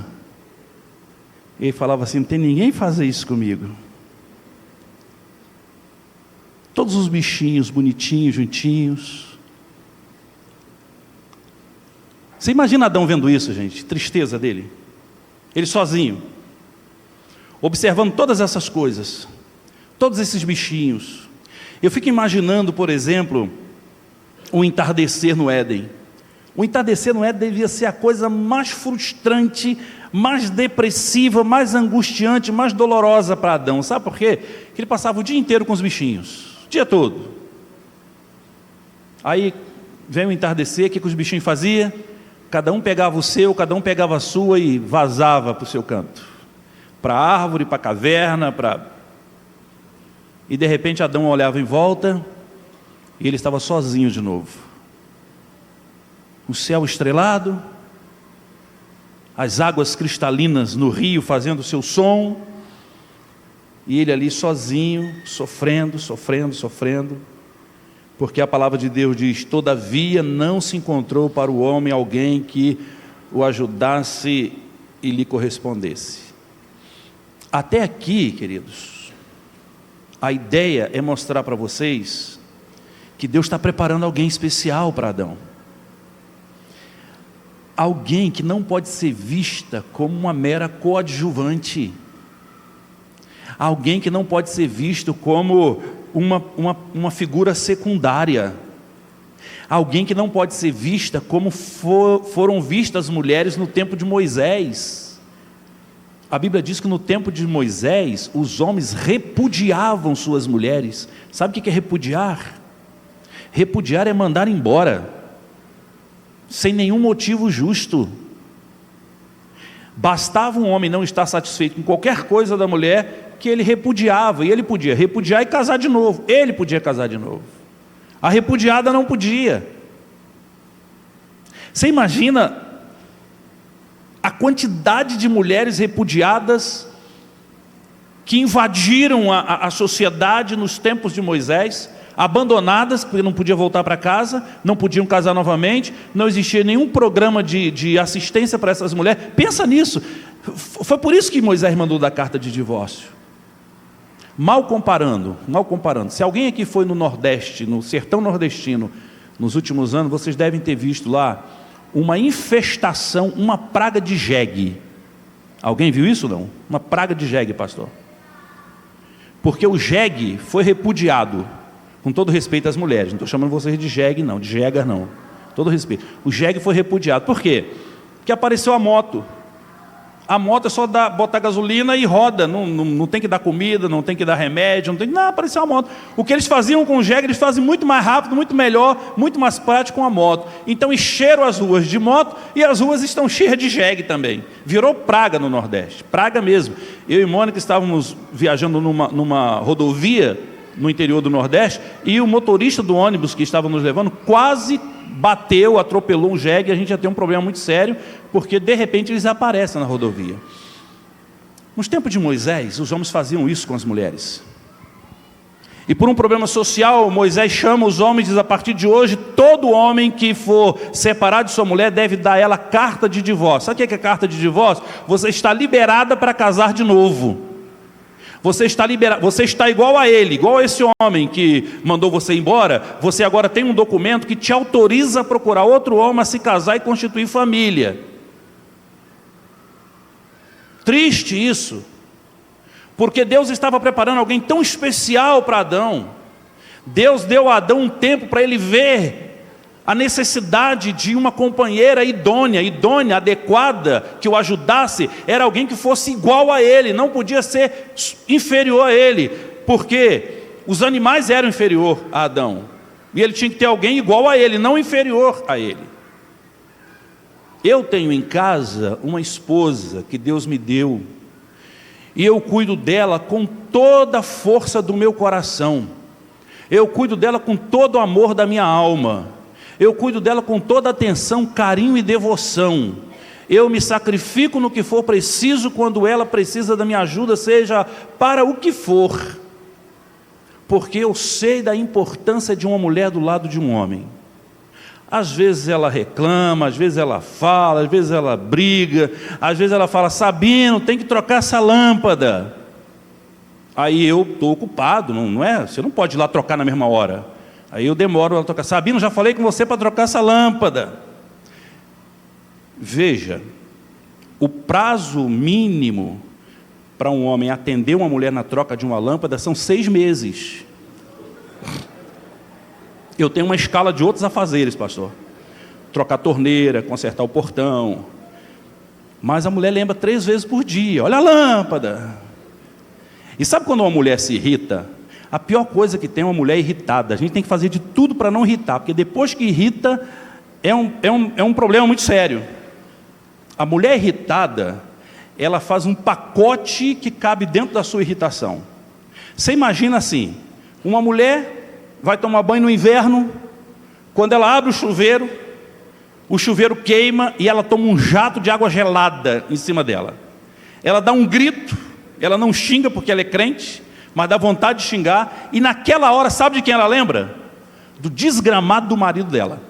O cara não tem nada a ver com isso, mas foi por culpa dele que esse chuveiro queimou, porque ele é um camarada que não mexe nas coisas de casa. Aí ela espera o marido chegar. Quando o marido chega, ela devia dizer assim: meu amor, o chuveiro queimou. Veja, minha gente, você falar o chuveiro queimou já diz tudo. Você não precisa falar mais nada. Mas uma mulher irritada não. Uma mulher irritada nunca diz: meu amor, o chuveiro queimou. Primeiro ela começa com um discurso dizendo assim: ah, foi bom você ter chegado. Esse é o boa noite. E quando diz foi bom você ter chegado, o camarada já tem que se segurar, porque ele já sabe o que vem pela frente. Foi bom você ter chegado. Aquela porcaria daquele chuveiro queimou. É essa luz aqui de casa que está com problema, de vez em quando diminui e aumenta, e você não faz nada. E por falar nisso, a porta do box também não está boa. E aquele negócio do chuveiro dá choque. E lembra da torneira? E outra coisa, a casa do cachorro, ela faz um pacote. E ela vai falando, ela despeja tudo ali. E o camarada fica sem saber o que fazer. Porque a mulher está irritada, a mulher está brigando. A mulher gosta de brigar. Não é que gosta, às vezes a gente desconfia que gosta. Um pouquinho ela gosta, só um pouquinho. Fazer igual a netinha, só um pouquinho. A mulher, quando ela não tem com quem brigar, ela briga com ela mesma. Você já viu mulher brigando com ela mesma em casa? Veja, o único lugar no Rio de Janeiro onde isso não acontece é em Volta Redonda. Eu estou falando de mulheres de outros lugares. Então tem a ver com as irmãs que estão aqui. O camarada está em casa sozinho, ele e a mulher, só ele e a mulher. E os cachorros, né? Então é meu caso, em casa com Mônica. Ele está lá na sala assistindo uma TV, uma coisa ou outra, a mulher está lavando louça. Só está os dois em casa. De repente ele escuta assim, lá da cozinha: é ruim, hein, minha filha?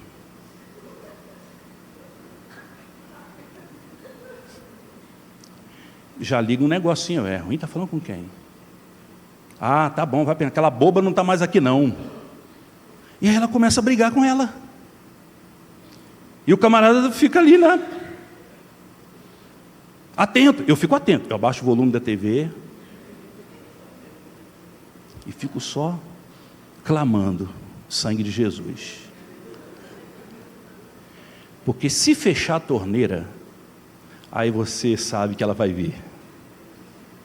E quando ela vier, você tem que estar preparado. Eu descobri um jeito, pastor, que a mulher não briga com o homem. Sabe qual é o jeito? A mulher nunca brigar com o homem. Ela pode estar irritadíssima contigo, mas uma mulher nunca briga com um homem varrendo. O homem varrendo. Se a sua mulher estiver nervosa e vier, pega uma vassoura, começa a varrer, qualquer lugar. Ela não briga, ela passa direto. Ela deixa você ali varrendo. Então o segredo é você já ter uma vassourinha do seu lado ali. Mas brincadeiras à parte, a gente fica imaginando, e alguns homens solteiros dizem: ah, eu não quero ter. Graças a Deus o nosso filho mais velho casou, o mais novo está namorando muito sério, e a gente está achando que vai dar casamento também. Porque existe alguns filhos, eu falei do legado, né, no início aqui, existem alguns filhos que não querem casar porque não querem repetir a história dos pais. alguns meninos que não querem casar e sair de casa porque eles não querem arrumar alguém igual a sua mãe para ficar ali pegando no seu pé o tempo todo.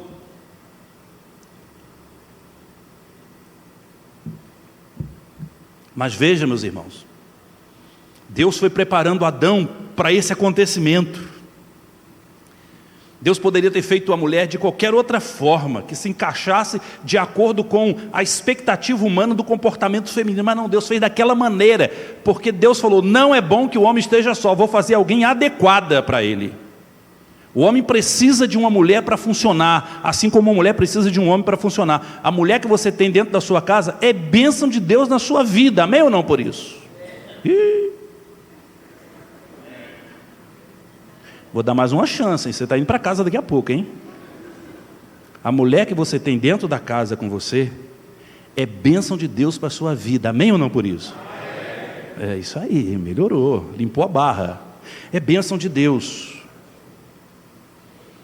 E aí tem um homem chamado Matthew Henry, que ele diz o seguinte: a mulher não foi feita da sua cabeça para governá-lo, nem dos seus pés para ser pisada por ele, mas do seu lado, para ser igual a ele, sob seu braço, para ser protegida, e perto do seu coração, para ser amada.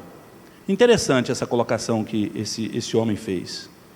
Eva não foi feita do pó da terra igual a Adão. Eva veio do próprio Adão. É como se fosse alguém duplamente refinado, igual os pães e peixes que Jesus multiplicou. Jesus falou que as águas deveriam produzir peixes, né?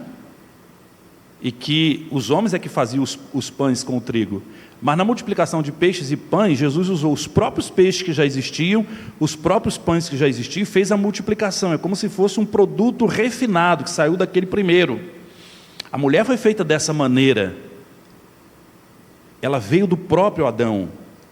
E isso é muito interessante, saber que ela veio do próprio Adão. Sabe por quê?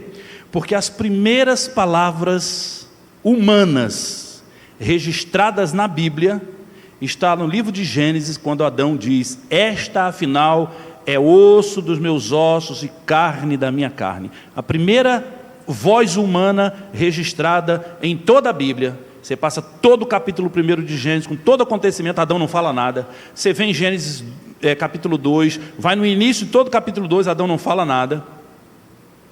Adão não reclama com Deus, porque Adão não sabia sobre o que reclamar. Deus faz Adão dormir, tira a costela, faz a mulher, traz a mulher até Adão, e quando Adão vê a mulher se aproximar, ele diz: esta é a primeira vez que ele fala, é o primeiro registro da voz humana. Esta é afinal osso dos meus ossos e carne da minha carne. Percebam, meus irmãos, que no estado perfeito, que Adão aqui estava ainda no estado perfeito, nós estamos no estado caído, natureza caída. A gente luta contra o pecado. Gálatas diz que a nossa natureza humana tende a operar as obras da carne, toda aquela lista de coisas imundas, que a nossa natureza humana, para onde nossa natureza humana se inclina. E ele fala: vive em espírito, para vocês não cumprir a vontade da carne. Mas aqui Adão não. Nesse texto aqui, Adão estava em estado perfeito. E ele, no estado perfeito, ele não se sentiu ameaçado pela igualdade da mulher. Igualdade. Veja a palavra dele: osso dos meus ossos, carne da minha carne. Adão está dizendo: essa é igual a mim. Não é inferior. O coração dele ficou atraído por ela, e ele a valoriza, ele se alegra, ele louva a Deus, e mais ainda, ele percebe como alguém íntimo de si, porque ele diz assim: ela será chamada mulher, porque do homem foi tirada. Então Adão não se sente ameaçado, Adão se sente atraído por Eva, e Adão percebe que ela é igual a ele, é parte integrante dele.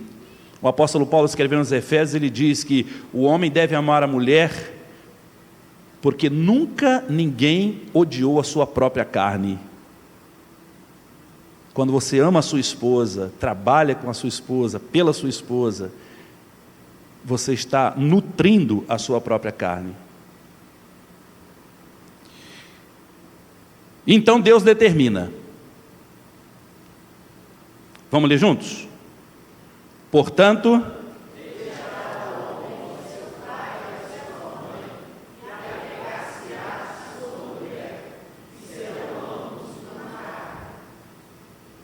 Deus dá uma ordem para o homem deixar pai e mãe, tem que ser bem entendido isso, porque abandonar é uma coisa e sair da influência é outra completamente diferente.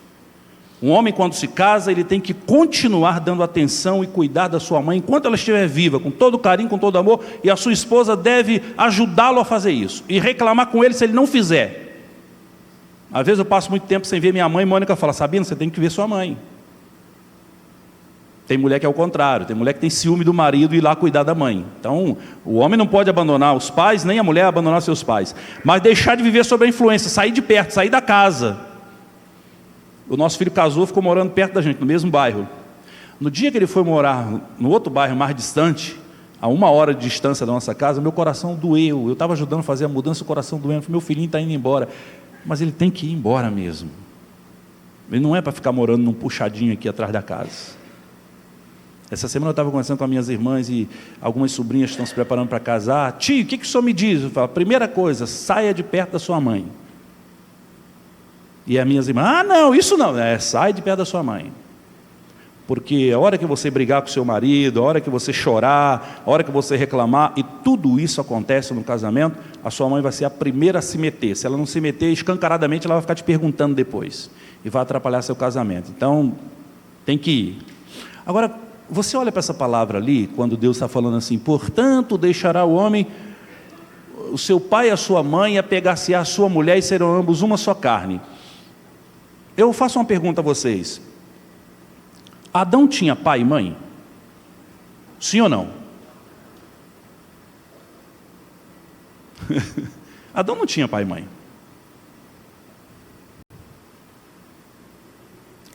Para quem Deus estava falando aquilo ali?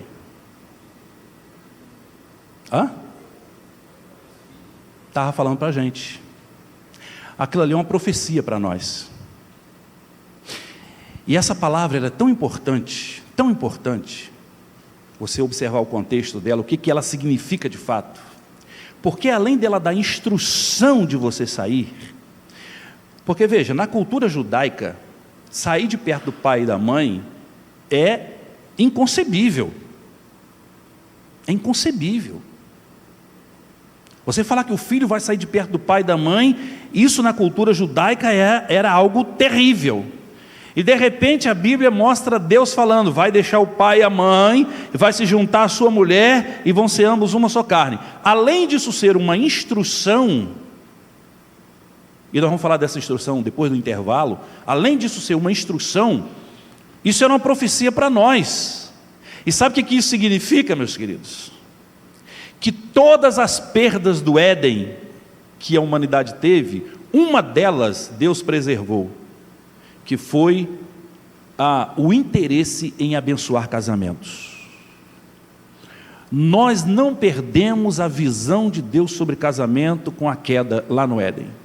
O homem perdeu muitas coisas, mas quando Deus diz: o homem vai deixar seu pai e a sua mãe, vai se juntar à sua mulher, Deus estava dizendo: eu ainda acredito e preservo e vou investir no casamento. Portanto, o meu casamento e o seu casamento, eles não estão isolados, soltos, largados à própria sorte. Eles não estão à disposição das ideologias nefastas, profanas, perversas, que surgem todos os dias. O nosso casamento está sob o olhar atento do Deus Criador. Amém, irmãos, por isso? Sob o olhar atento do Deus Criador. Todas as vezes que você se ajoelhar e buscar a Deus pelo seu casamento, você contará com a atenção total de Deus e a alegria do coração de Deus em saber que você entende que precisa valorizar e preservar o casamento. Depois do intervalo, nós vamos falar sobre essa determinação de Deus de deixar pai e mãe se juntar à sua mulher. Eu quero que os irmãos não percam de vista o nosso tema. Nós estamos falando de casamento sagrado em um mundo profano. Nós estamos falando de toda a divindade do casamento, toda a ideia perfeita de Deus. Aliás, quem comprou o livro Ideia Perfeita de Deus, naquele livro tem Muita coisa que vocês estão vendo aqui nesse seminário.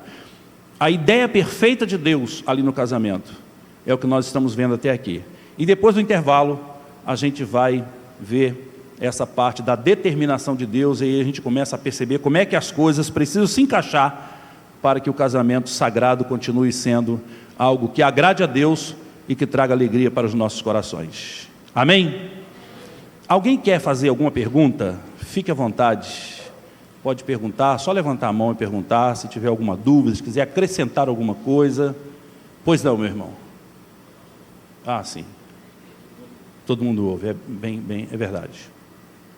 Pastor, só corroborar com o que o senhor falou, no versículo, se o senhor quiser voltar ao slide do versículo 23, onde Adão reconhece que Eva é osso dos ossos dele, a palavra que está entre vírgulas, que é afinal, ela corrobora com aquilo que o senhor falou, quando ele olha para os bichos e ele vê, talvez ele sinta a necessidade, igual os bichos têm pares e ele não tem.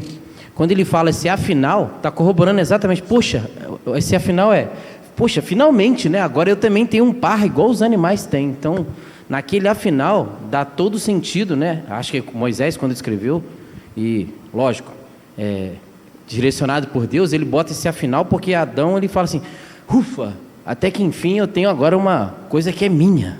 É mais ou menos isso. Não é mais ou menos não, é exatamente isso. E o irmão falou a coisa certa. A reação de Adão a expressão de Adão foi expressão de alívio. Expressão de alívio. Para vocês verem o quanto Deus deixou pesar sobre ele a solidão. Deus permitiu que a solidão pesasse dia e noite sobre Adão, para que no momento em que Deus trouxesse a mulher, do jeito que Deus idealizou a mulher, Adão pudesse sentir não repulsa, não disputa, não rejeição, mas Adão pudesse sentir alívio. Afinal, essa é osso dos meus ossos e carne da minha carne. Ok? Mais alguém quer alguma pergunta, alguma fala, alguma observação? Eu passo a palavra para alguém aqui, como é que é? Para fazer um intervalo?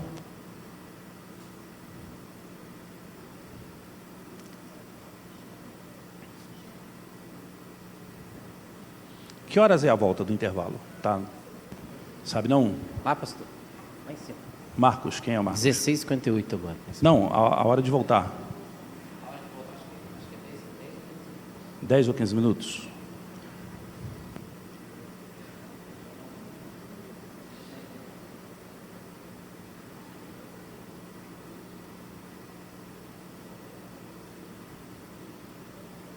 Se eu começar no próximo slide, eu só paro no final de tudo, aí não tem intervalo, então tem que resolver logo isso, né?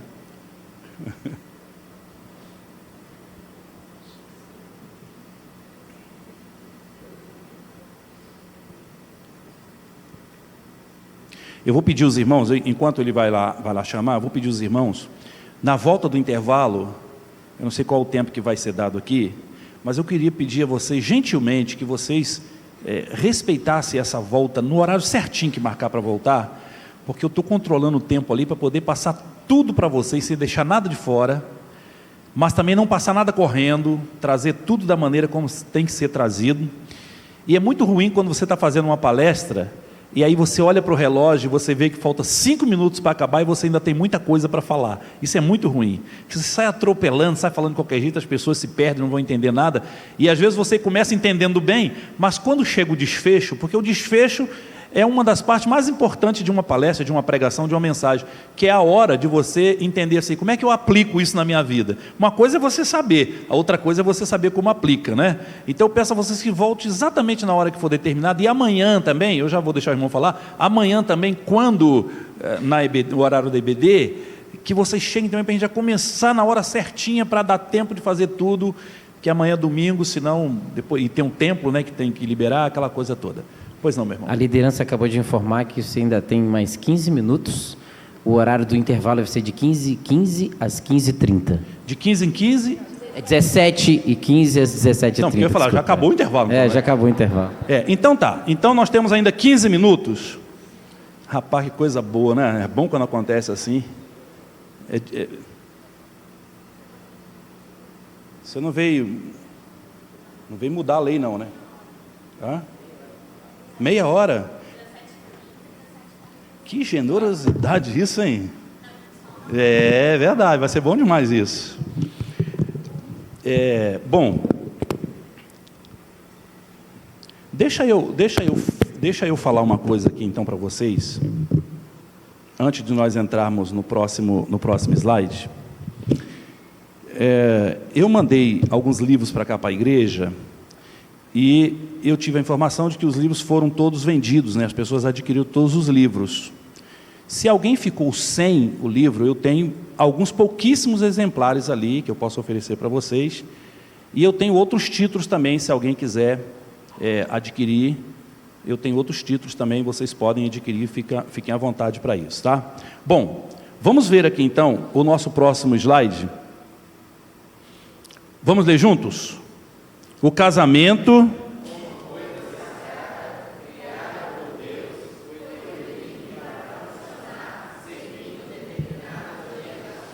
Ok, então veja bem, se houve um criador, se houve um inventor, houve também uma orientação de como deve funcionar, sim ou não? Deus não pode criar alguma coisa, e principalmente igual o casamento, porque o casamento é uma coisa complexa, o casamento não é uma coisa simples, felicidade conjugal não vem no pacote do casamento. Quando você casa, a felicidade conjugal não vem junto, não. A felicidade conjugal há de ser construída ao longo do casamento. Porque o mais importante num casamento não é só você ficar casado até que a morte os separe.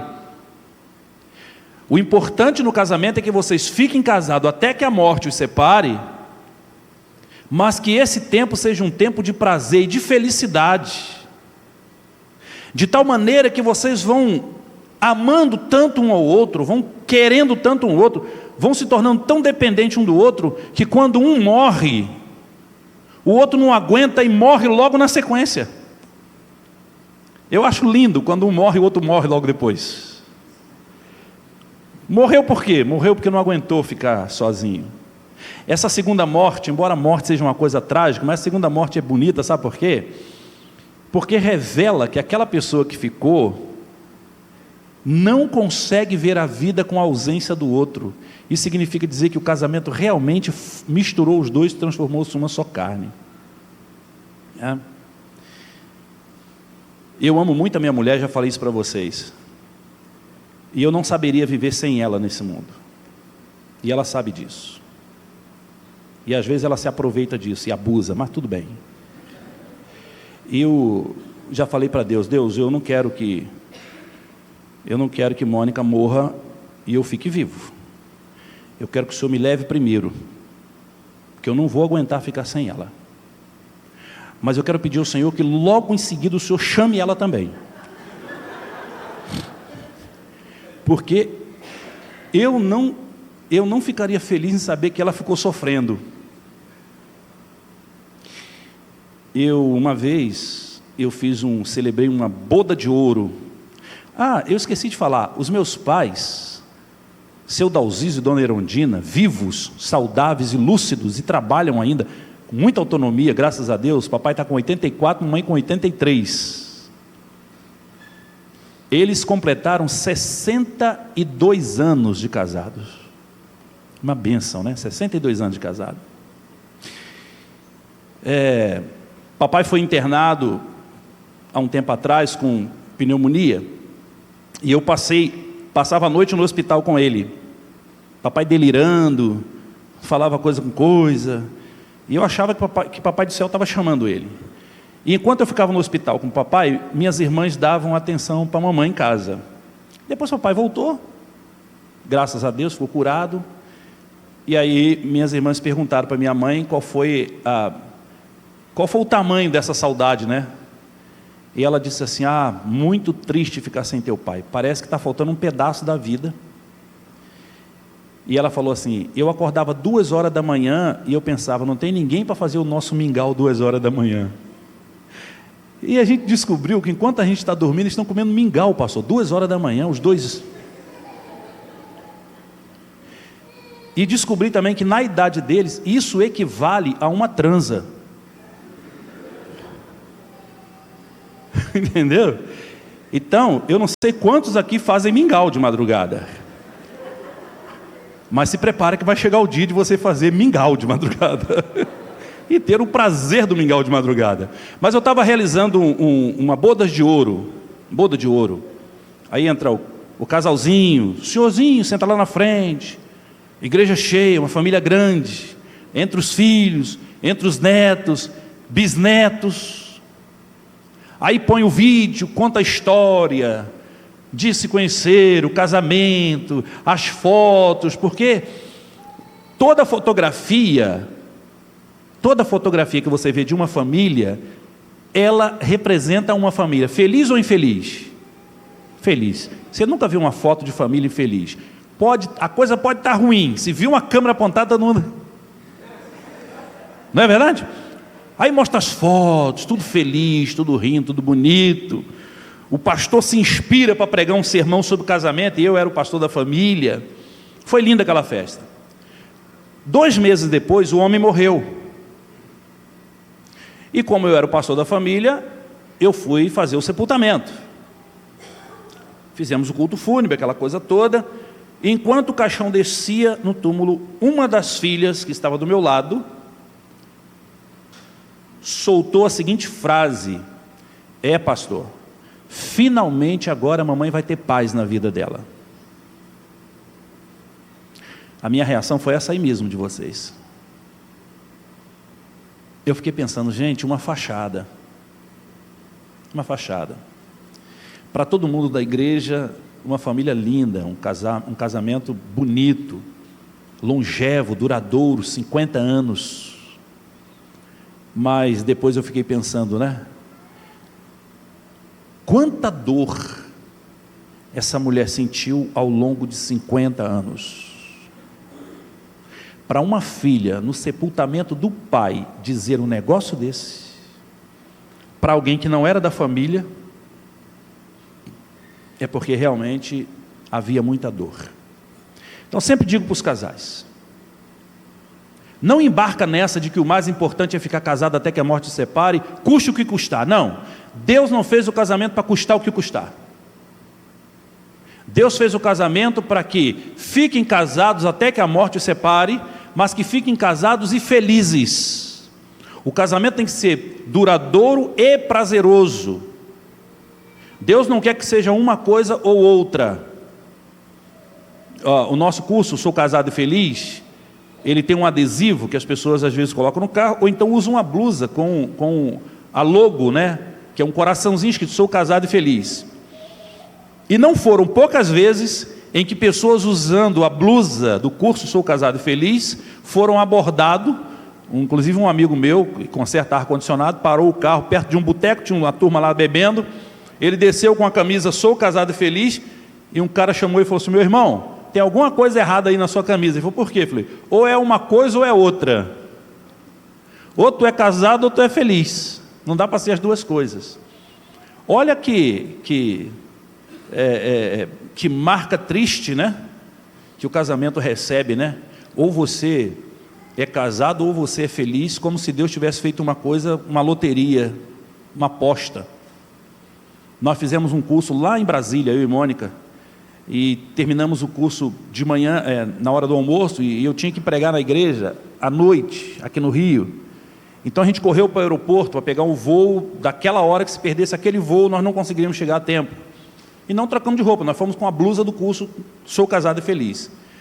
Pela primeira vez eu descobri que a aeromoça é humana. Que a aeromoça nunca parece humana, né? Ela tem um sorriso que já fica grudado no rosto dela, mas ela não interage, é sempre aquele sorriso, né? Não interage. E eu e Mônica sentamos ali, a aeromoça sentou naquele banquinho que ela fica sentada olhando para a gente, ela ficou olhando para nós assim, de repente ela levantou, veio perto da gente e fez assim: que lindo! Aí eu olhei e falei: caramba, é uma menina de verdade? Ela: que lindo, o que é isso aí, Sou Casado e Feliz? Aí nós falamos: é um curso de casais, coisa e tal, porque a gente entende que casamento tem que ser felicidade. Aí descemos aqui no Santos Dumont, fui buscar o carro no estacionamento, fui no guichê pagar o estacionamento do carro. Aí tinha 3 meninas trabalhando no guichê, ela olhou minha blusa e falou assim: ô moço, que negócio é esse aí de sou casado? Eu falei: isso aqui é um curso para casais que a gente ministra. Ela falou assim: já sei, esse curso ensina a matar marido, né? Eu falei: não, filha, não ensina não, porque a ideia do mundo é essa, ou você é casado ou você é feliz. Então, gente, por que nós estamos hoje aqui? Por que vocês estão investindo esse tempo aqui, hoje e amanhã?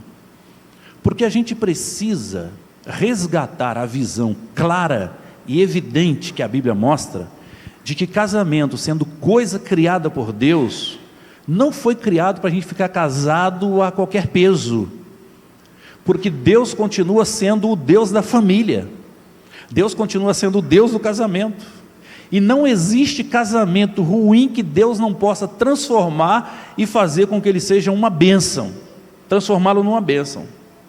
E eu digo isso e eu repito: se qualquer um de vocês entrou aqui hoje e talvez esteja passando, conheça alguém próximo da família que esteja passando por uma situação de decepção com o casamento, ou desistência do casamento, ou acomodação do casamento em um lugar medíocre, porque eu falei que 60% dos casais no Brasil se separam hoje, 40% fica casado, só 40% fica casado.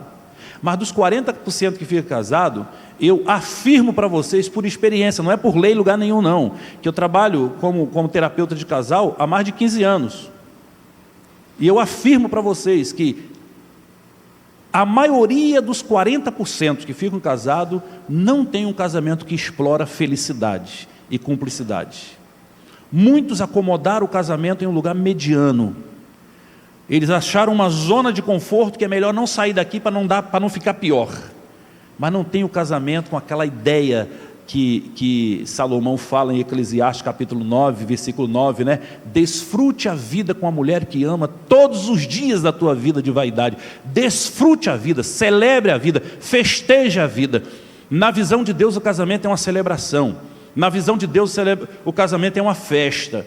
E nós não devemos admitir que o nosso casamento seja menos do que isso. Já deu? Agora eu tenho mais 40 minutos para... Não, tem que parar. Ah, é verdade. Eu estou vendo lá, ó. Ah, ele está errado? Caramba, achei que ia ter 2 minutos. Meu povo, então, quanto tempo? Ah, é contigo, né? Não, é com você. Pessoal, a gente vai para o intervalo agora. A gente vai fazer um coffee break, um lanchinho. Vai ser no pátio do Colégio Batista. Mas aí todo mundo tem que sair por essa porta principal e ir lá para o pátio do Batista. O lanche é de 5h15 a 5h45. O que eu peço para todo mundo? Para 5h45, todo mundo já está aqui por conta do nosso tempo. Porque às vezes a gente vai lá para baixo e conversa tal, e acaba perdendo assim o tempo. Então, 5h45 a gente já... Todo mundo aqui para o pastor continuar. Tá bom? E quem tiver filho no berçário tem que buscar, e as crianças já lancharam, já está tudo certo com os outros.